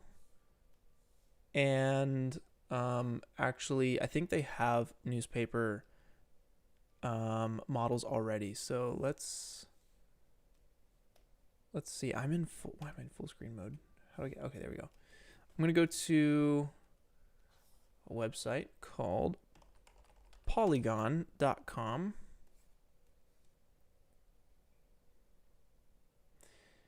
And we're gonna go to models. Oh my goodness, they added stuff. Yes, this is great. Look at all these plants. Look at all these succulents. Oh my goodness. This is what I need.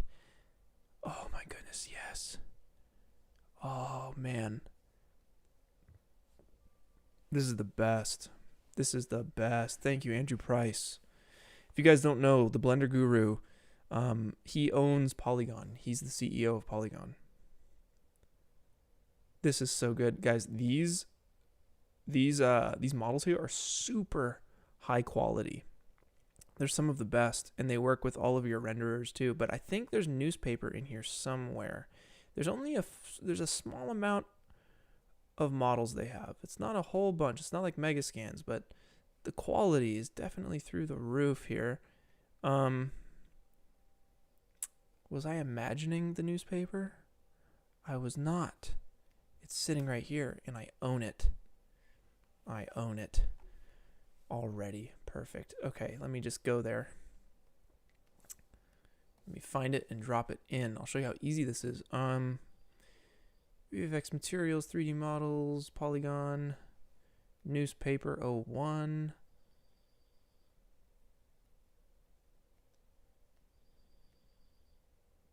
All right, we open it up.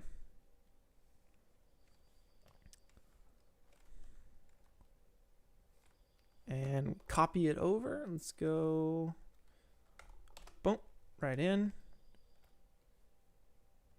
And we got a newspaper. Let's give it some dynamics.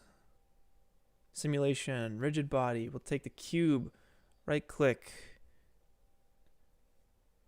Simulation, collider body. Hit play. Boom. And it's sitting perfectly right there. Let's select both of those tags and we'll set initial state, go back to 0, and we are set. I'm wondering if I can just delete those. And yep, it sits right there. It's perfect. Look how perfect that is. That was fast. Okay. Let's go back to our reference and wrap up this model. Tyler, I'm really glad you're here, man. I miss you. I miss you. Maybe you left already, but it's okay. It's all good. What's this giant spring? Okay, so on the sides here, there's these giant springs. Let's wait on those. Let's finish the rest of this thing. So this is actually very simple, this geometry here. Let's actually organize a little bit. So we got our floor. I'll drop that into our scene folder. Our cube, this is our newspaper base. And of course we have our newspaper. So we'll drop that into geometry. And then we have our, let's see, our handle. Is that? Yes, we're calling it handle. It's not really a handle. And we need to adjust it. So let's grab this polygon and move it down just like that. And we'll move this bit over. I'm gonna hit NB to see our edges so we can actually see what's going on. That looks and feels about right to me. Okay. Make sure you save your work. And in fact, let's undo that. Let's not undo that. Let's undo that undo. Okay. And then I'm going to, let's get a better angle on what this thing actually is. So let's find that image. I know it's here somewhere. Here we go. What a strange piece of geometry. I don't know what that is. I think that, is this where you put money? This has got to be where you put money in. Wait, how does this even work? How does this even work? To be honest, I've never tried opening this. Is it just free? It says free, guys. Come on. Free every Thursday. Okay, so there's no money slot. So maybe this used to be a money slot. I bet you this used to be a money slot right here. And the money, the coins would sit inside of this little housing. I bet you that's what it is. So for the sake of just getting past this, I'm just going to select all these edges here, except for the middle one. And I'm going to hit MT on the keyboard to extrude these bits in, just like that. And I want to make sure I'm making caps. So create caps is checked. Without it, it just kind of makes like a shell. Like this, it doesn't actually give it like a back face. So we want that create caps on.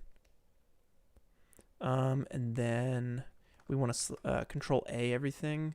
And we want to align our normals, which they already look aligned, but let's just align, which made things worse. Let's try again, align normals. Nope, undo, undo. Let's just reverse the normals, and it looks like we're good. Except for this, we will reverse that bit. Sweet. And let's get that handle in here, this guy right here. So I think the easiest way to do this would be to make a plane.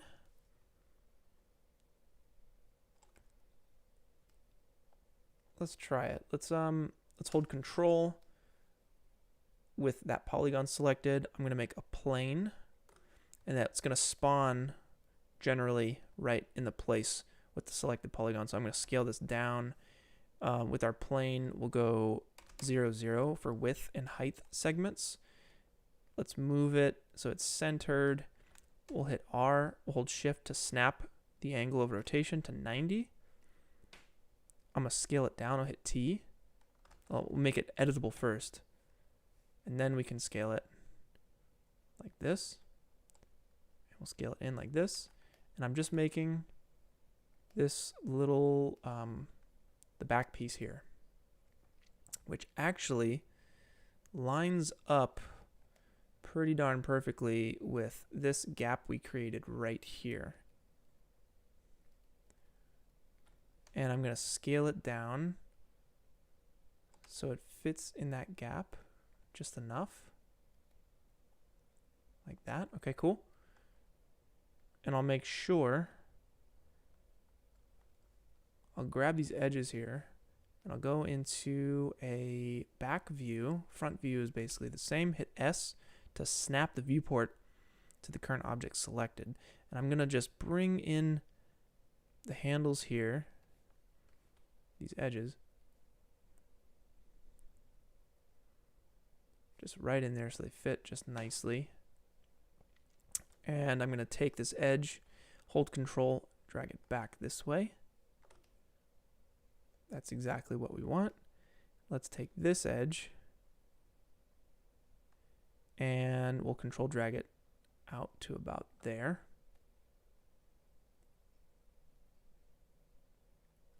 Cool. And we'll move the whole thing up.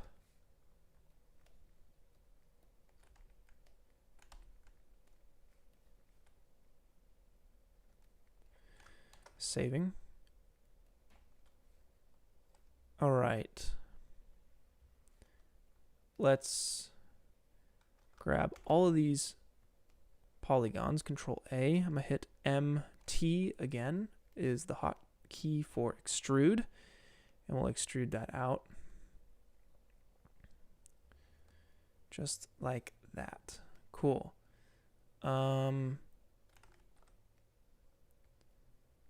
Let's move it forward.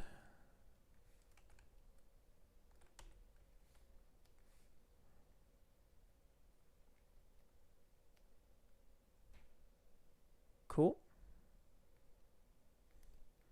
And now we need to bevel this edge right here. You see this is like more of a circular deal.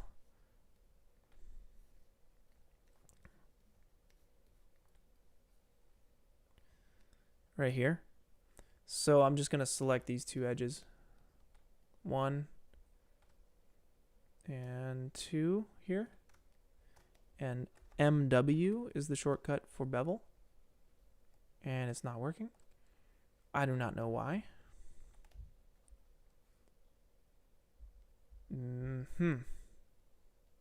Oh, because I selected the wrong...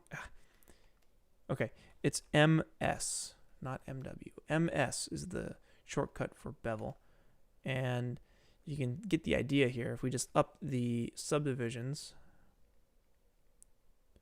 it's 10 or to 5, we should be able to make a sphere.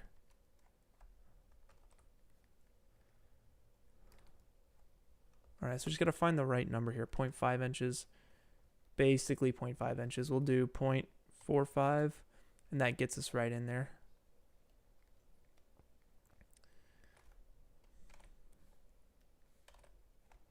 Sweet. And then let's just start beveling this thing. So I like using bevel modifiers because it doesn't bake in your bevel. It actually works really nicely. So I noticed that this edge here is beveled a bit more than this top and bottom edge. So one thing you can do is select that edge specifically. You can even get this one too. It's more on the inside, but whatever. And you can go to select, set selection right here. I've made a custom button for it up here.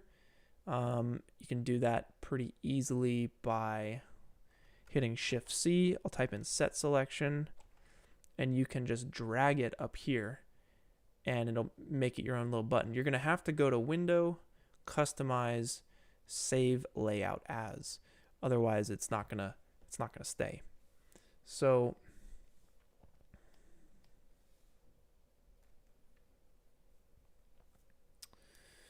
all right, so we've made a selection, right? I'll hit the set selection. You can see this tag. We'll call this, it's edge selection. We'll call it big bevel. All right, so let's actually drop in a bevel modifier. So I'll select the plane. Let's call it, oh, we already have two things called handle. We'll just leave it as plane for now. I'll hold Shift and I'll drop it, a bevel modifier in there. And when you hold Shift, it makes the modifier or thing that you are selecting an automatic child of the thing you have selected. So let's go to bevel. It's wonked out. Okay, so let's just set the offset to 0.1.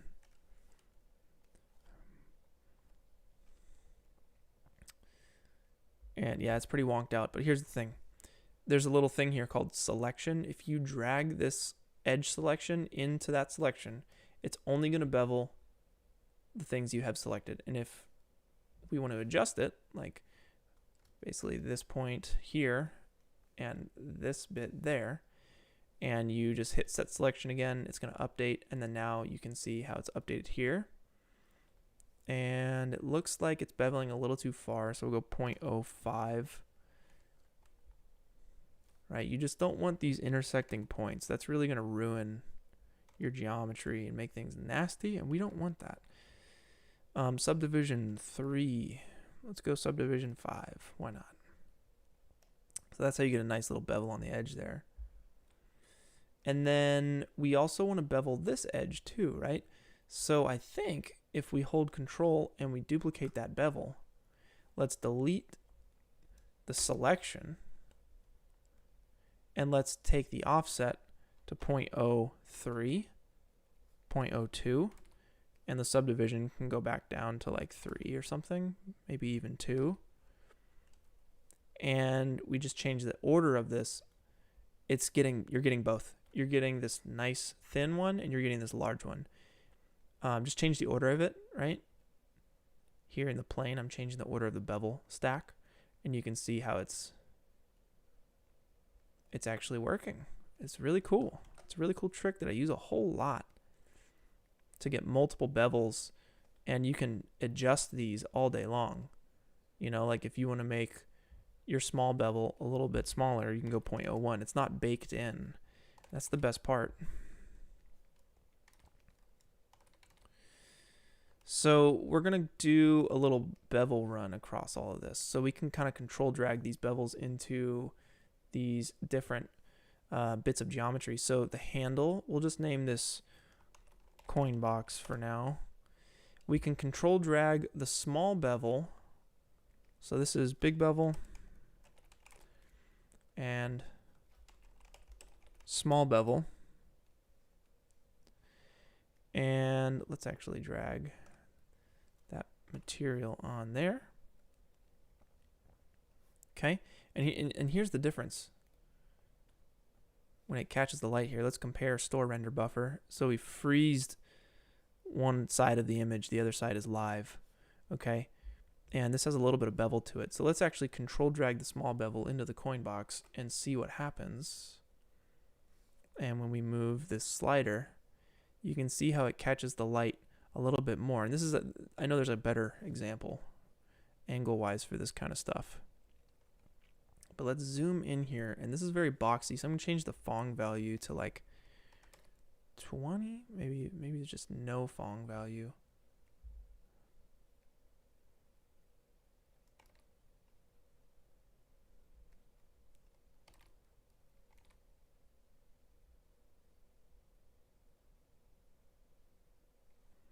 Yeah, 14 is fine. And you can see how it's catching the light right here. Right in there. And without the bevel, there's no light catch. So you're getting these nice details coming out because of the bevel. And that's the only way. There's no such thing as a 90-degree edge. There's no such thing as a sharp edge in real life. Even on a handmade custom butcher knife. No such thing.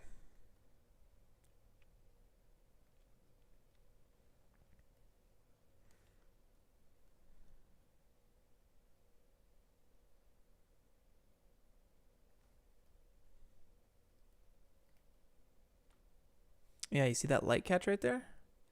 Without the bevel, no such thing. You want that in there for sure.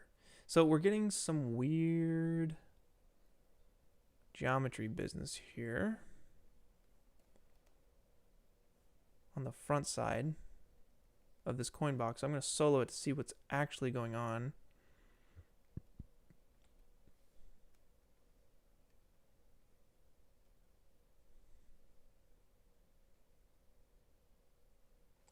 Oh, it's because I think we need to optimize it. So we're getting this weird issue where it's not doing anything here. And when we uncheck use angle, it's actually cutting into the model. And you'll see that a lot when things are not optimized. So we're going to select all, hit UO, and it's going to optimize. And I don't think it did the trick. It did not do the trick. I think it's probably because my geometry is a little jacked up here, which is why you want to be working as cleanly as possible, because when you bevel this kind of stuff, you're getting these errors. It's probably because you probably didn't do the best modeling job here. So let's actually go into the coin box. Let's delete this face here. I'm going to delete these inside faces, UL, for loop selection, which is not working. So let's go manual. Let's delete that.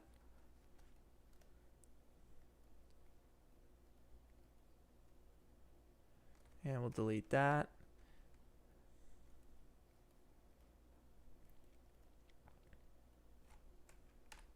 And that. So now it's more of like a, yeah, there we go.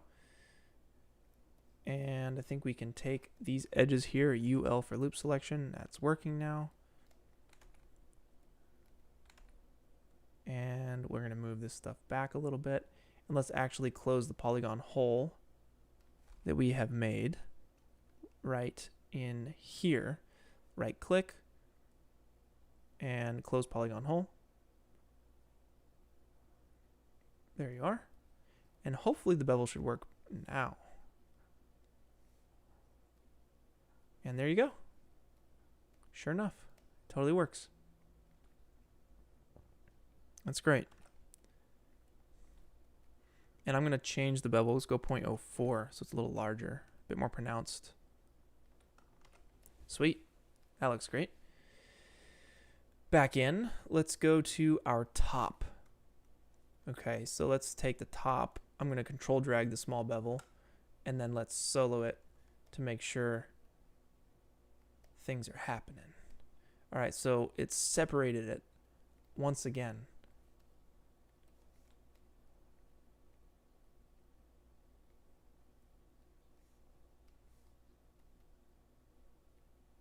Oh, weird. Hold on, I think something happened. Yes, I duplicated the top.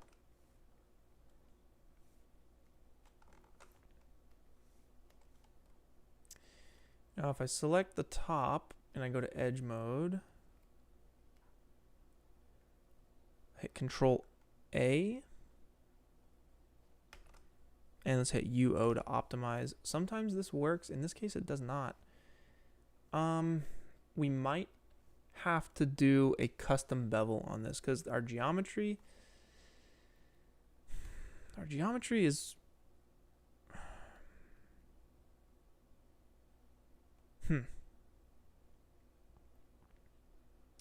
I think it can just be cleaner. I think that's the whole point, is like you really get punished for not having clean geometry in Cinema4D, which is why a lot of people do not like modeling in Cinema4D. A lot of people work in Fusion 360, and it's a program that I am in desperate need to learn. I got it downloaded here, Fusion 360. I'd love to do tutorials for you guys, but I'm just not there yet. Because in Fusion 360, you don't have to worry about proper modeling technique. You don't have to spend all this time getting it perfect and exact, because in this case, our bevel's not working. So it complicates things.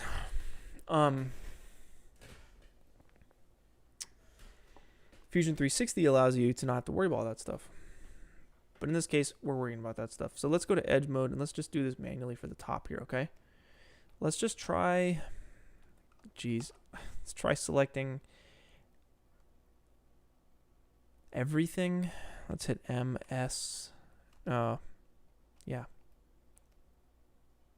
All right, and it's not working because we don't, idea. Angle threshold, crank it. Dang it, I thought that would work.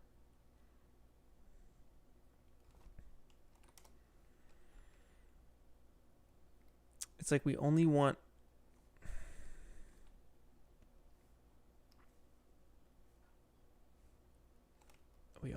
like this bit, this bit, this bit, this bit, this bit, this bit.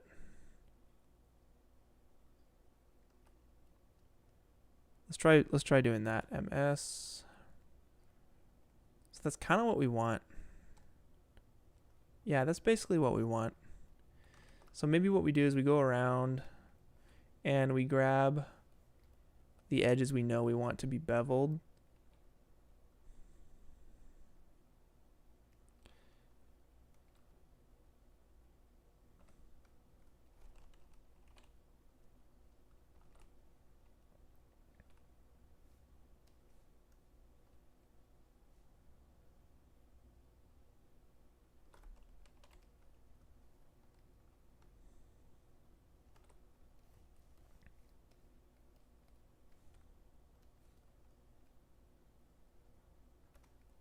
Cool, right in there. And I'm holding shift to select multiple edges here.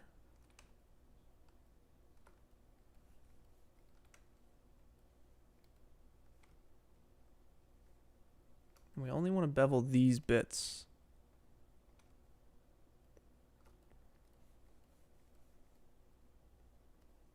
And we'll do that set selection trick again with the bevel modifier. That way we can change it if we'd like.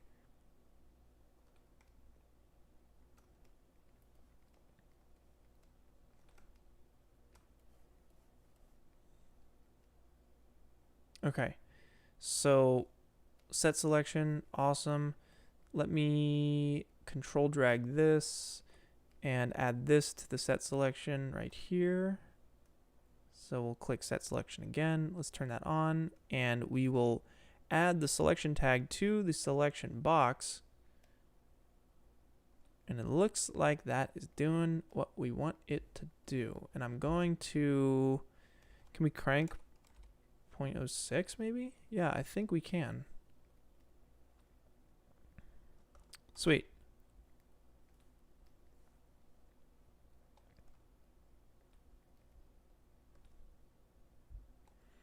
And we'll take the top and we'll just move it up a hair because it looks like this little bit is peeking through. Yeah, and there you go, catching the light very nicely.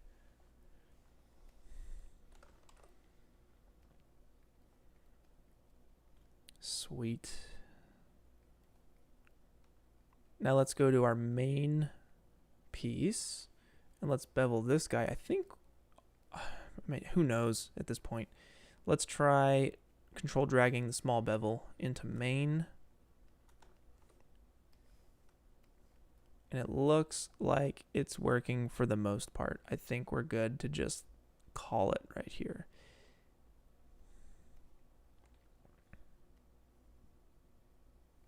We'll use the angle threshold here and work that slider. Because, you know, like this bit here doesn't need to be beveled. That's just wasted geometry. So we'll just crank that a little bit.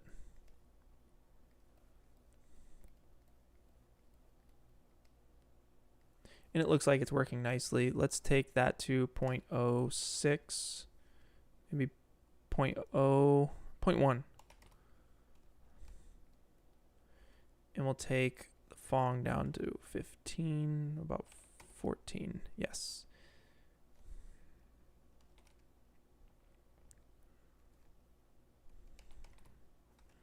And I think the Fong for all of this stuff can go to 14 for the most part, just because it's all pretty flat. The Fong will basically affects like how the light, I don't know exactly, but it affects how the lighting works. If I compare, let's store the render buffer. The Fong is at angle of 14 right now, which is correct. If it goes to 16, it just kind of makes it look more bulbous. You see how it changes the light? How the light hits this thing, it makes it more like round and bulbous, which is not what we want. We want it to be angular and sharp. So set your Fong to whatever you need to set it to so that you get the desired effect. So I should probably do the same for the coin box. Should probably go to 14 as well. It is 14, great. And the plane, the handle should be 14. Cool. All right, let's do the hood next. I'll control drag the small bevel into the hood and we'll solo it to see what's going on. We'll zoom in here And it looks like things are working as they should. Thank goodness. Checking all these edges here. Yeah, it looks nice. Let's set the falling angle to 14 as well. Awesome, awesome. Looks good. Okay, moving on. We'll do the door. Let's go into the door. And let's control drag the small bevel into the door. And we'll solo this. And make sure we got things right. Let's go 0.04 for the bevel, so it's a little larger. Great, we have that line here. It's exactly what we want. These seams. And this looks good. Let's set the Fong again to 14. And I'm wondering, do we need to go further? Yeah, I think 14 is good. 12. 12 for this bit. Cool. Door hinge mount. What is that? I don't even remember what that is. Oh, this bit. Okay. Door hinge mount. Yeah, it's going to need a bevel as well. So holding shift, add the bevel modifier. 0.04. 2 subdivisions is totally fine. And we'll set the Fong to 14. Nope. 12. 12 it is. You see it when it pops. Just pops a little bit. You can see the difference here. And then it'll pop. Boom. Nice. All right. Moving on.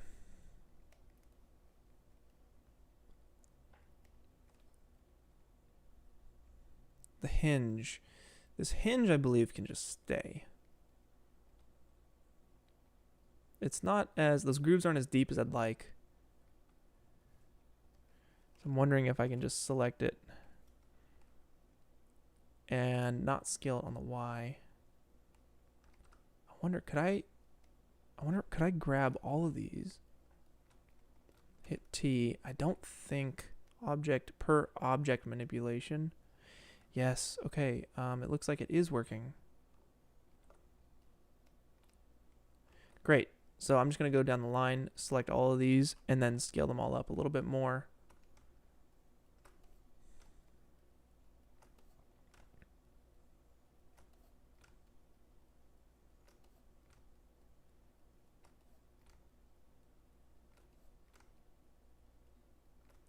Hit T, and we'll scale those up a little bit larger. And I think we can even scale them in. Nope, that doesn't work. Okay, we tried.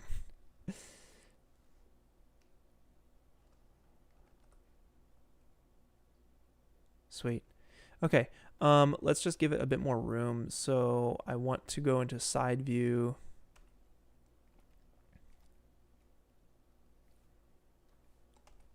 We'll move this up in model mode. And then we'll take the door hinge mount, go to point mode, grab those guys, make sure we have only select visible elements unchecked. Let's unsolo so we have...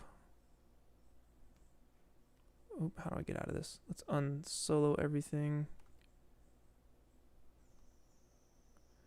Wait, what? What is going on?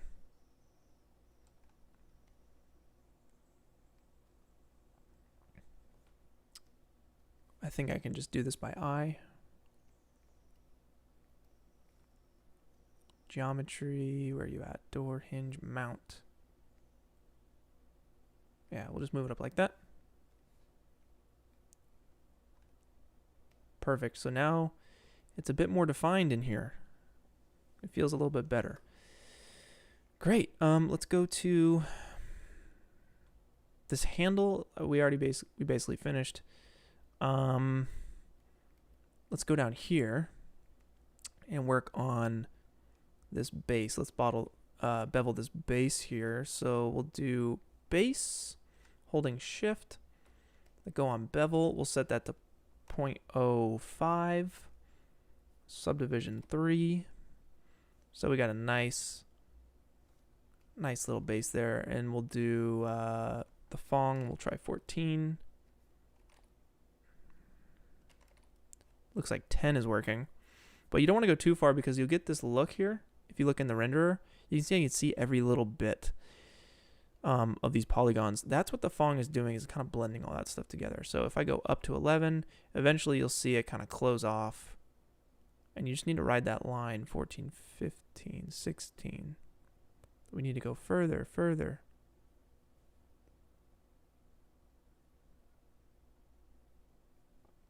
There it is. You guys can see, hopefully this is like closing off and we're losing those hard edges right there at 27. So I'll just go back to 40. And you can see with and without a Fong tag what it's actually doing. See how you can see everything? It looks like the, what is it, that giant structure outside of Epcot, you know? Looks like that. But when you add the Fong back on, it kind of smooths it out. So we'll leave that as is. And then we have the base here, which has a little bit of bevel to it as well. Right in here. So let's just get in there. On the stand, we'll control drag that bevel in. And let's take it up to 0.08. Let's go 0.1. And for some reason, it's not getting this edge here. And I'm wondering if that's because of the way we modeled it. I wonder.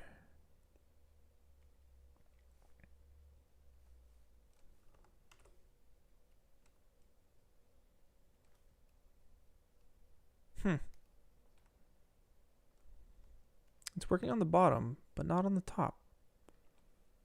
Maybe we take the stand, we go to polygon mode, Control A, we hit UO and it optimize it. And that still doesn't work.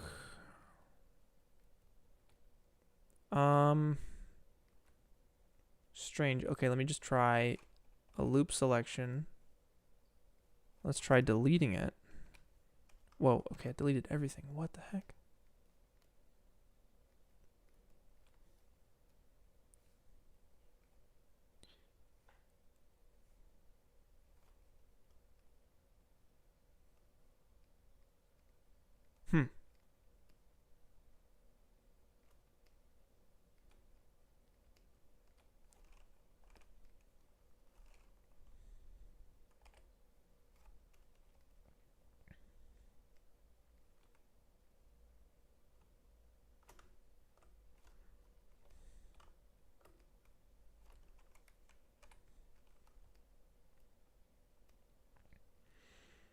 And let's try closing the polygon hole perhaps, or bridging it. Let's try bridging it. Bridge tool. Yes, 1, 2, 3, and 4. And now it should work. And it does. So I guess something was just up with the way we modeled that. Again, another reason to model in Fusion 360. But, you know, some of us only have one program. For me, it's just one program right now. I do everything in Cinema. So yeah, we got a nice little box here. Let's add those screws and call it, because we're basically at that point right now. And I gotta pee, and we gotta announce the weekly challenge winners and announce the new challenge. So let's add these screws and call it a day, guys. So down here, it looks like we're dealing with something pretty simple. Let's do a cylinder. We'll scale it down. We'll bring it over to the edge here. We'll scale it down. Something like that. And we'll give this 8 sides. So instead of 16 rotational segments, we'll give it 8 rotational segments. And we'll probably make 2 different styles of screw here. Let's take the height segments. We'll do 1. We'll hit C to make it editable. No, in fact, let's give it a fillet or a fillet of 0.04 is totally fine. Okay. And we'll make that editable. All right. So we baked in our bevel, which is fine in this case. Now with this cylinder selected, if you hold Control and make another, no, we don't. No, we do. Let's make another cylinder. Let's scale it down. I'm using T. We'll get the height. We'll scale it down, bring it up. We'll take our original cylinder. We'll get it right in there. And it looks like this cylinder. Let's give it 1 height segment. Let's make it editable. We'll go to edge mode, UL for loop selection, T for scale. We'll bring that in and down. And you see how it looks like kind of bulbous? That's because of the Fong. Technically, that should be looking kind of straight. So let's try 22.2. Let's just bring it down until, boom, there we get snaps, 22.2. Oh, and I know why. It's because, yes, okay, that's because I just messed up the geometry here. Let's take the faces here, UL, and we'll bring those down like that. Awesome. Very nice. And let's give it just 1 more level of detail. Control, drag to duplicate, scale down, and just drop it right in there, just like that. And we'll group all this together. All right, you can see that's going way down that first bolt. So let's actually fix that. It's editable. We'll go to point mode, rectangular selection. We'll get all of those points and we'll drag them up until we can't see them anymore. We'll make all of these, we'll hit Alt G to group them. We'll call this bolt 1. And we want the anchor point to be right at the bottom. So I'm going to go into side view. And we want this anchor point to be right there at the bottom. So I'm going to use the axis center tool with Y all the way down to -100. Include children, use all objects, execute, and it's going to get it right there. And let's make sure it's sitting flush, boom, on top of the bottom of this thing. So let's get those 4 corners.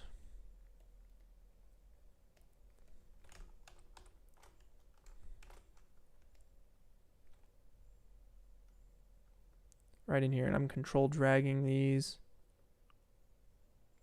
And I'm not being too specific with where they go because they're bolts. And they can have some random bits to them. I'm going to rotate them randomly too.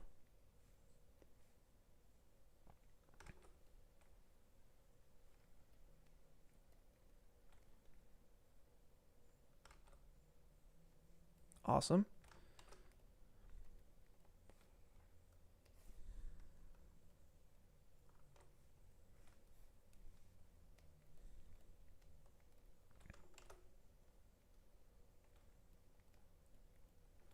Very nice. Okay. Let's get these rivets here on the side.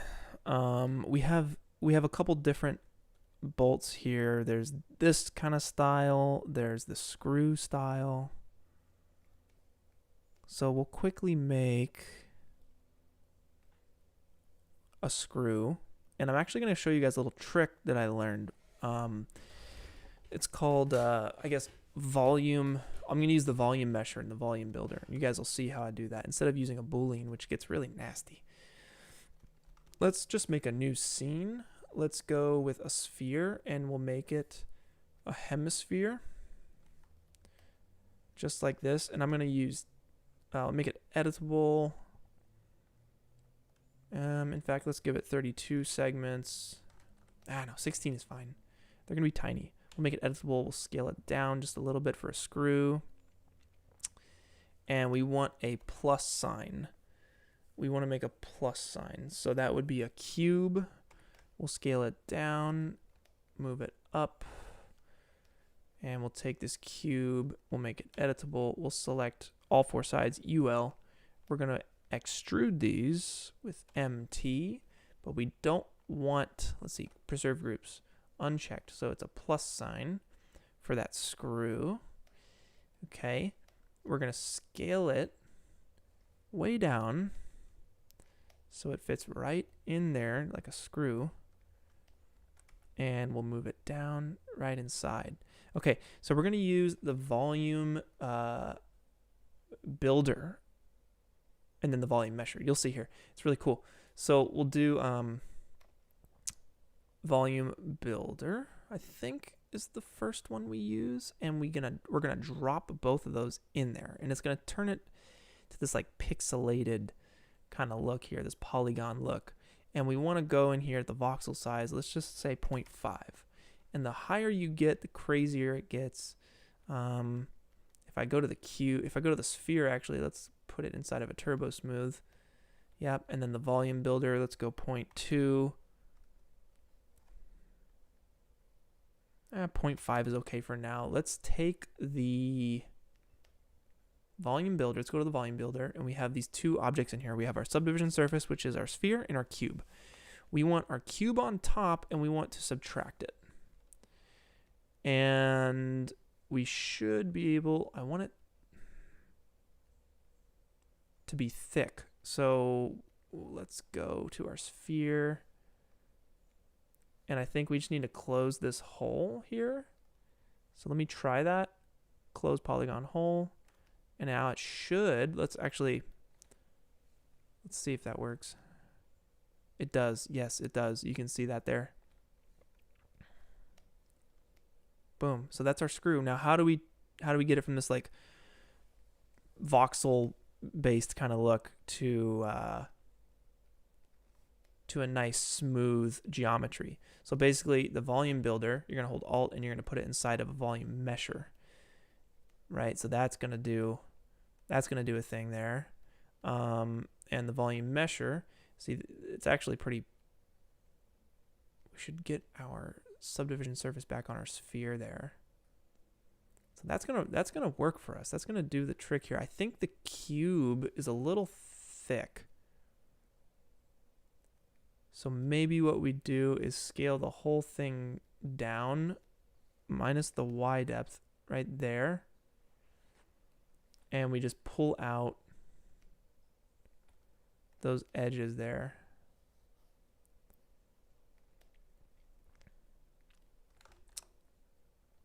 We probably have to do these one at a time. So we'll go 1 and 2. We'll scale them out like this. And then the other sides will go out like that as well. Cool, cool.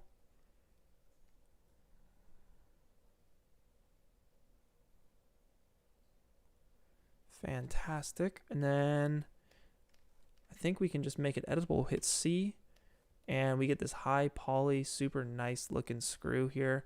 If you want, you can probably drop it into a,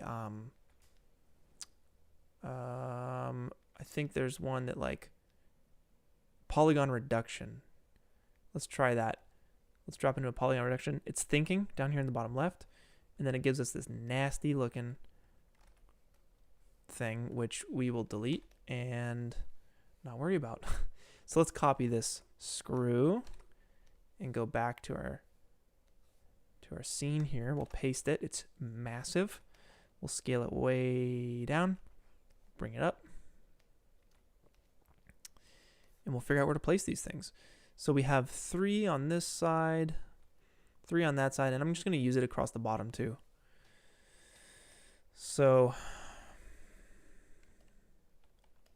we want to get it right in place.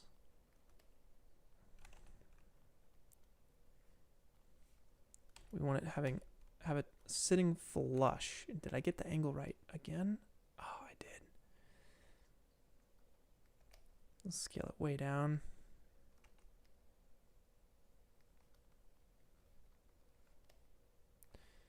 Awesome. And that goes down here. And I'm going to make instances of these here. So I'm actually going to, where would the instance be? Is it up in here? I feel like, where are you, instance? There you are, instance. We'll make an instance of the volume measure. That way, I think it just keeps a multi-instance. Yeah, that way it keeps all the polygon counts down, which is what we want.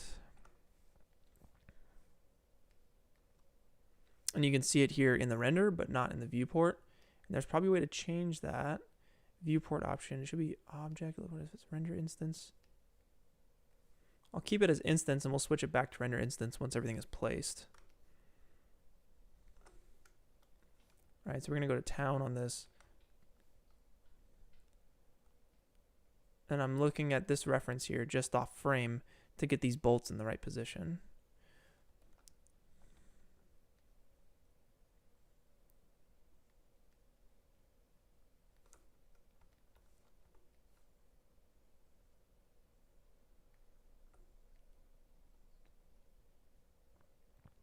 Awesome.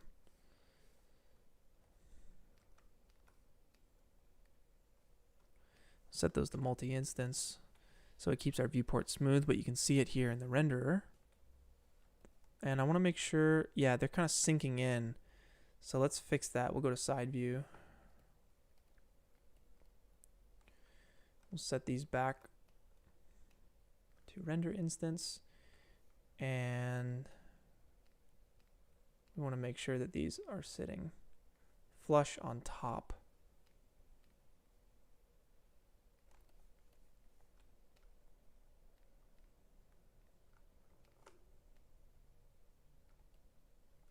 Sweet.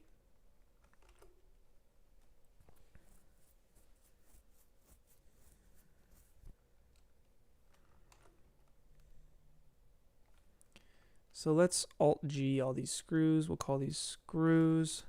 We'll Alt-G the bolts. Those are bolts.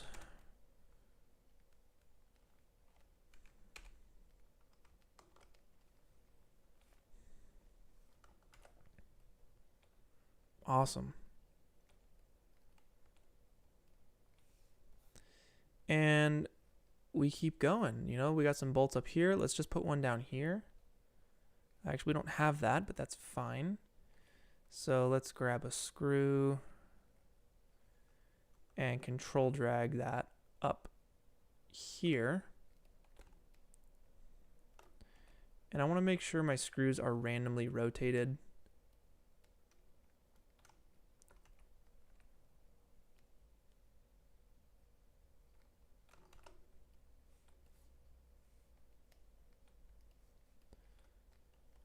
So I'll just randomly kind of rotate these guys.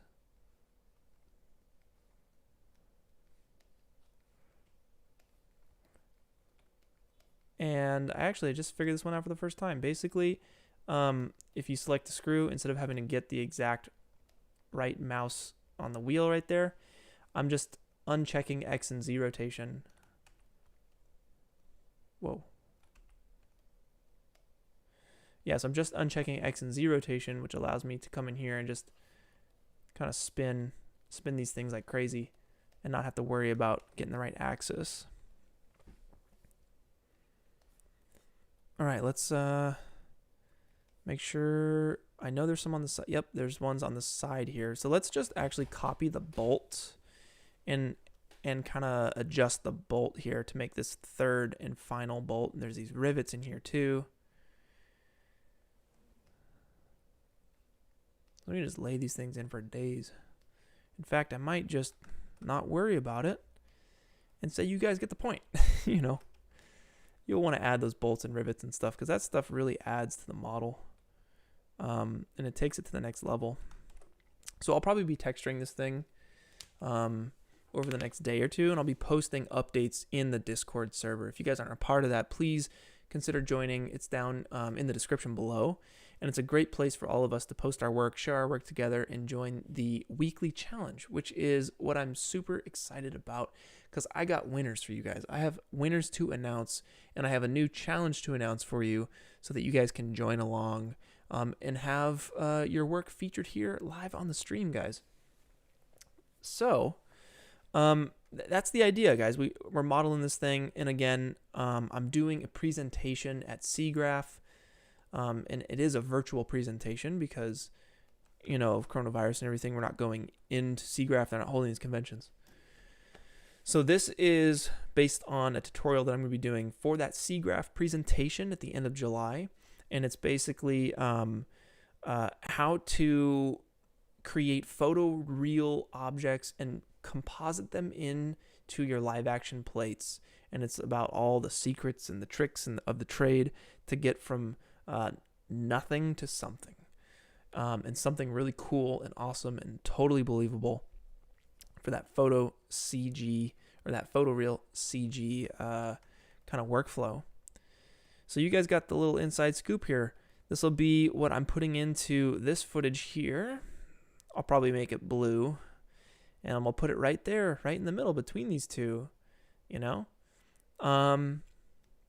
And I want to get to the point where you cannot tell the difference between the real one and the fake one. That's the point of the Siggraph presentation, and walk you through how I do that. Hopefully I'll be able to post that video on this channel too. That'd be awesome. So without further ado, guys, let's talk about the weekly challenge winners here. The challenge was to create a jellyfish. Simple as that. Create a jellyfish. And you guys did a really, really good job. Let's just jump right into it. Let's get these winners announced. Okay. Let's see. I gotta navigate here. All right. So, guys, for our first winner, it was actually the very first submission. And I knew from the moment he submitted this that it was a winner. Okay. So, it's this art here by Damned. Super, super cool. I really like the lighting that you have here. This internal glow, I think, works really, really well. And you have this nice fall off here with the glow up here. Like the subsurface scattering is really nice. Very well done. I like your colors. I think you did a fantastic job here on this material. You modeled this perfectly. Really, really, really well done job here. This is awesome. This is a really nice phone background. So if you guys want this piece of art and have it as your phone background, it's going to be on the Discord server in the challenge winners channel right after this stream. So congrats, Damned. You have won the challenge winner. What are they called? It's like a role. The challenge winner role on the Discord server. Congrats. Next up, we have, I guess his name is Jellyfish Lovely Taco. Or maybe that's the name of the art. But, or it's Lovely Taco is probably the guy's name. But this is awesome. This is super cool. Kind of reminds me of like a Half-Life style suit. But it's the like spaceman / underwater diver version. Look at the surface imperfections here. Super nice. Great work here on the jellyfish. These are some SpongeBob style jellyfish, it looks like. This is great. Your emissive light textures are fantastic. The hair here on the edges are really nice. It's transparent. It's blurry where it needs to be. Like, this is super, super cool, and it's very well composed and well lit too. So congrats, Lovely Taco, I assume is your name. Congratulations for winning the challenge this week. I think you did a great job. You totally earned it. This is awesome. I love everything about this. The color, yeah, it's really nice. Really, really nice. Congrats. Next up, we have a painting. This one is not a render. This is a painting, guys. We're trying to get, as long as we get creative and you work on the creative crafts that you love doing and want to get better at. That's the whole point of this creative challenge. It doesn't have to be a Cinema4D only challenge. This could be anything, guys. As long as you follow the rules and make some awesome art. Zalumi, congratulations. you painted this really cool jellyfish. This is nice, super nice. Zulumi used reference images, but did not trace anything. Obviously, like, we're not here to trace stuff, guys. This is straight from the dome. This is super cool. I love all of this. Looks like you did this in Photoshop or something. But man, yeah, this is super cool. I feel like the only thing you can go in here and use like pure white to touch up some of these points here and really get some nice highlights. Maybe up top here, like maybe it's being lit from the top, so you get these nice crispy white highlights at the top, or on the inside, maybe you get these crispy white lines coming down here from the, from these bits or on the tips here. Give it a shot. I think it could be pretty cool. But regardless, Zulumi, congratulations for winning the challenge this week with a painting. This is freaking cool, man. Keep it up. I love your work. Please keep it up. 2 more, right? 2 more winners. We have KF Hammond with the jellyfish here. This is cool. This was between one other piece of art, and this one eventually pulled through as a winner because there's a little bit of story going on. Look, you got this kid here looking into the jellyfish tank. I've been this kid. I've been here before. So congrats on giving it a bit more context. You gave it context. You gave it a little bit of story, and I like that. And I really like the jellyfish here. This is cool. Again, this is kind of like the SpongeBob-y style jellyfish. Very nice. Very, very nice. Maybe you can use a little bit more samples back here. It looks a little grainy or something. But otherwise, I think it's nice. I think it's very nice. And I almost wonder, like, this color here feels a little dull to me. I'm wondering if you can commit to more of like an orange or something, or a yellow, and brighten it up a little bit. It just feels a little dull. That's it. But overall, I really like your composition, and I like your colors, and I like your lighting. So, hey, congratulations, KF Hammond, on winning this week's weekly challenge. And last one here for you guys. This guy wins these challenges a lot. His work is very good. So, without further ado, the last winner, Visual, with this beautiful work of art here. I love your colors on this. This turquoise with the skin tone is absolutely beautiful. It looks like you got the hair looking real nice too. This is fantastic. Jellyfish looking good. Yeah, your colors and your composition and your lighting, like, everything just looks really nice. I know Visual uses, I believe, 3ds Max and Arnold, I think, for his work. Some of the other work today was Cinema4D. Some of the other work was Blender. So guys, again, it doesn't matter what program you use. It just matters how you use it, right? That's it. So, Visual, congrats to you and the rest of the challenge winners this week for winning this week's weekly challenge. All right, guys. So, if you want to catch these works of art, definitely join the Discord server. Check them out. Let everyone know. Congratulations for putting in the hard work and everything. So for this next weekly challenge, for this week's weekly challenge, I'm going to leave it to you guys here in the live chat, okay? What do you guys want to do for a weekly challenge this week? Think about it. Go ahead and @ me here in the live chat so I can see that you're talking about the weekly challenge, okay? What do you want to create? What do you want to get good at? What do you want to work on? What do you want to challenge yourself with this week? While you guys are doing that, I'm going to use the restroom, and I'll be back in like 2 minutes. I will see you guys soon.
All right. Hopefully you guys have decided. Let's figure it out. Let's go through all of these. Recreate a famous painting. Indoor renders, a museum maybe. Post-apocalypse scene. A completely made up and somewhat nonsensical product. Oh, that's funny. Okay. A fake product. Maybe something about an astronaut in space. There are many things you could do.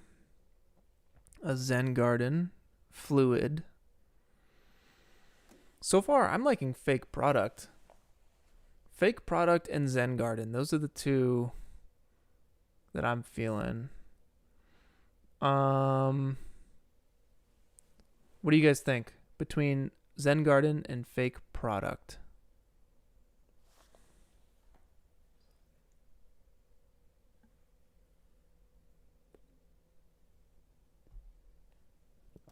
Oh, can I do that? Can I create a poll here?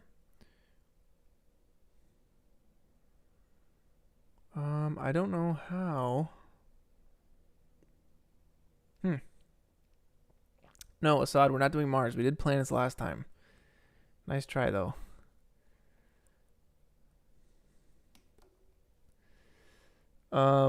Assad, you're gonna get booted here if you keep saying Mars. We're not doing Mars. Zen garden. Okay, Zen garden. I'm seeing a lot of Zen garden. Fake product, fake product. Fake product. Zen garden. Okay, so it's kind of a split.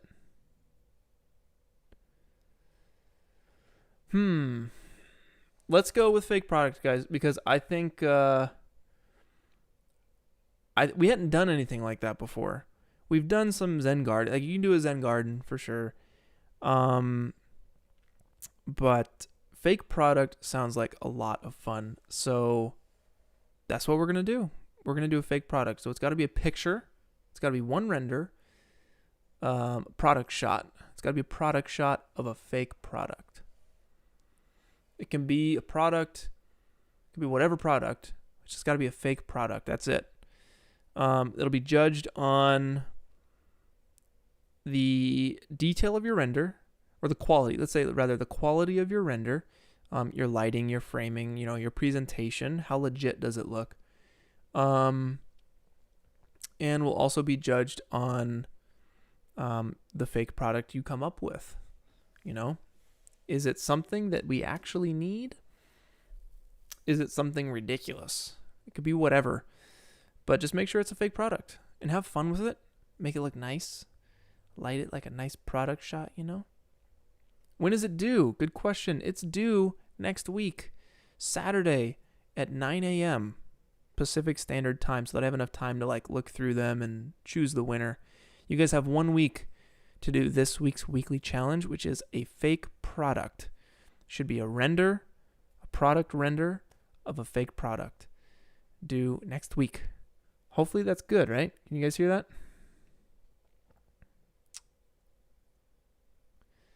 Yeah, fake product. You got to make it yourself. Cannot be a real thing. Cannot be a real product. It's got to be a fake product. That is the challenge, the point of the challenge. Cannot be something that already exists. That's nearly how long do we go for? 3.5 hours? Wow, almost 4 hours. My throat hurts. I need water. I need chapstick. I'm going to see you guys this week in the Discord server. Get on it if you're not already. If you guys like this video, please subscribe. If you're still hanging out, I appreciate you. You've hung out with me for 4 hours making a newspaper stand, all right? That means a lot. So if you guys like these, please subscribe to this channel. I'm going to be posting a whole bunch more of this for the rest of the year. We're going to be doing this. We're going to be learning together. That's the whole point. Getting good at the stuff we want to get good at together. Yeah, leave a comment down below if you have anything that you want to learn, any tutorials that you'd like to learn. Again, I'm learning Unreal Engine. I want to get to the point where I can stream Unreal Engine and teach you guys all the things I'm learning. Yeah, if you guys want any other things in C4D, please just let me know. Leave a comment. And again, join the Discord server. I'll see you guys there this week. In the meantime, you guys have a good one. And I will be working hard on the next Corridor Digital video, the Dominoes video. Man, there's a lot of VFX going on in that one. What else? Anything else? Yeah. Still working on that HDRI tutorial. Let me show you. Let me show you a render that I did from the HDRI tutorial. So right here we got the fake shadow mixed with the real shadow in here. We got some bounce light from the sphere coming, hitting the bottom down here. We got some glow. And this is just to show you guys the power of custom HDRI images. Yeah, obviously there's no ball there. There's no shadow there. This is the original footage. The shadow laid in, perfectly matched with the real shadow. And then all the rest of this added in on top in the beautiful 4K. And I'm going to try and get this out by the end of the month here for you guys, okay? That's my goal. So think of me. It's going to be a tough month. It's going to be a tough rest of the month. So I'll see you guys on the other end. All right? Peace. Have a good one. Have a good Saturday. Have a good Sunday. Have a good weekend. All right, guys. Peace out. Later.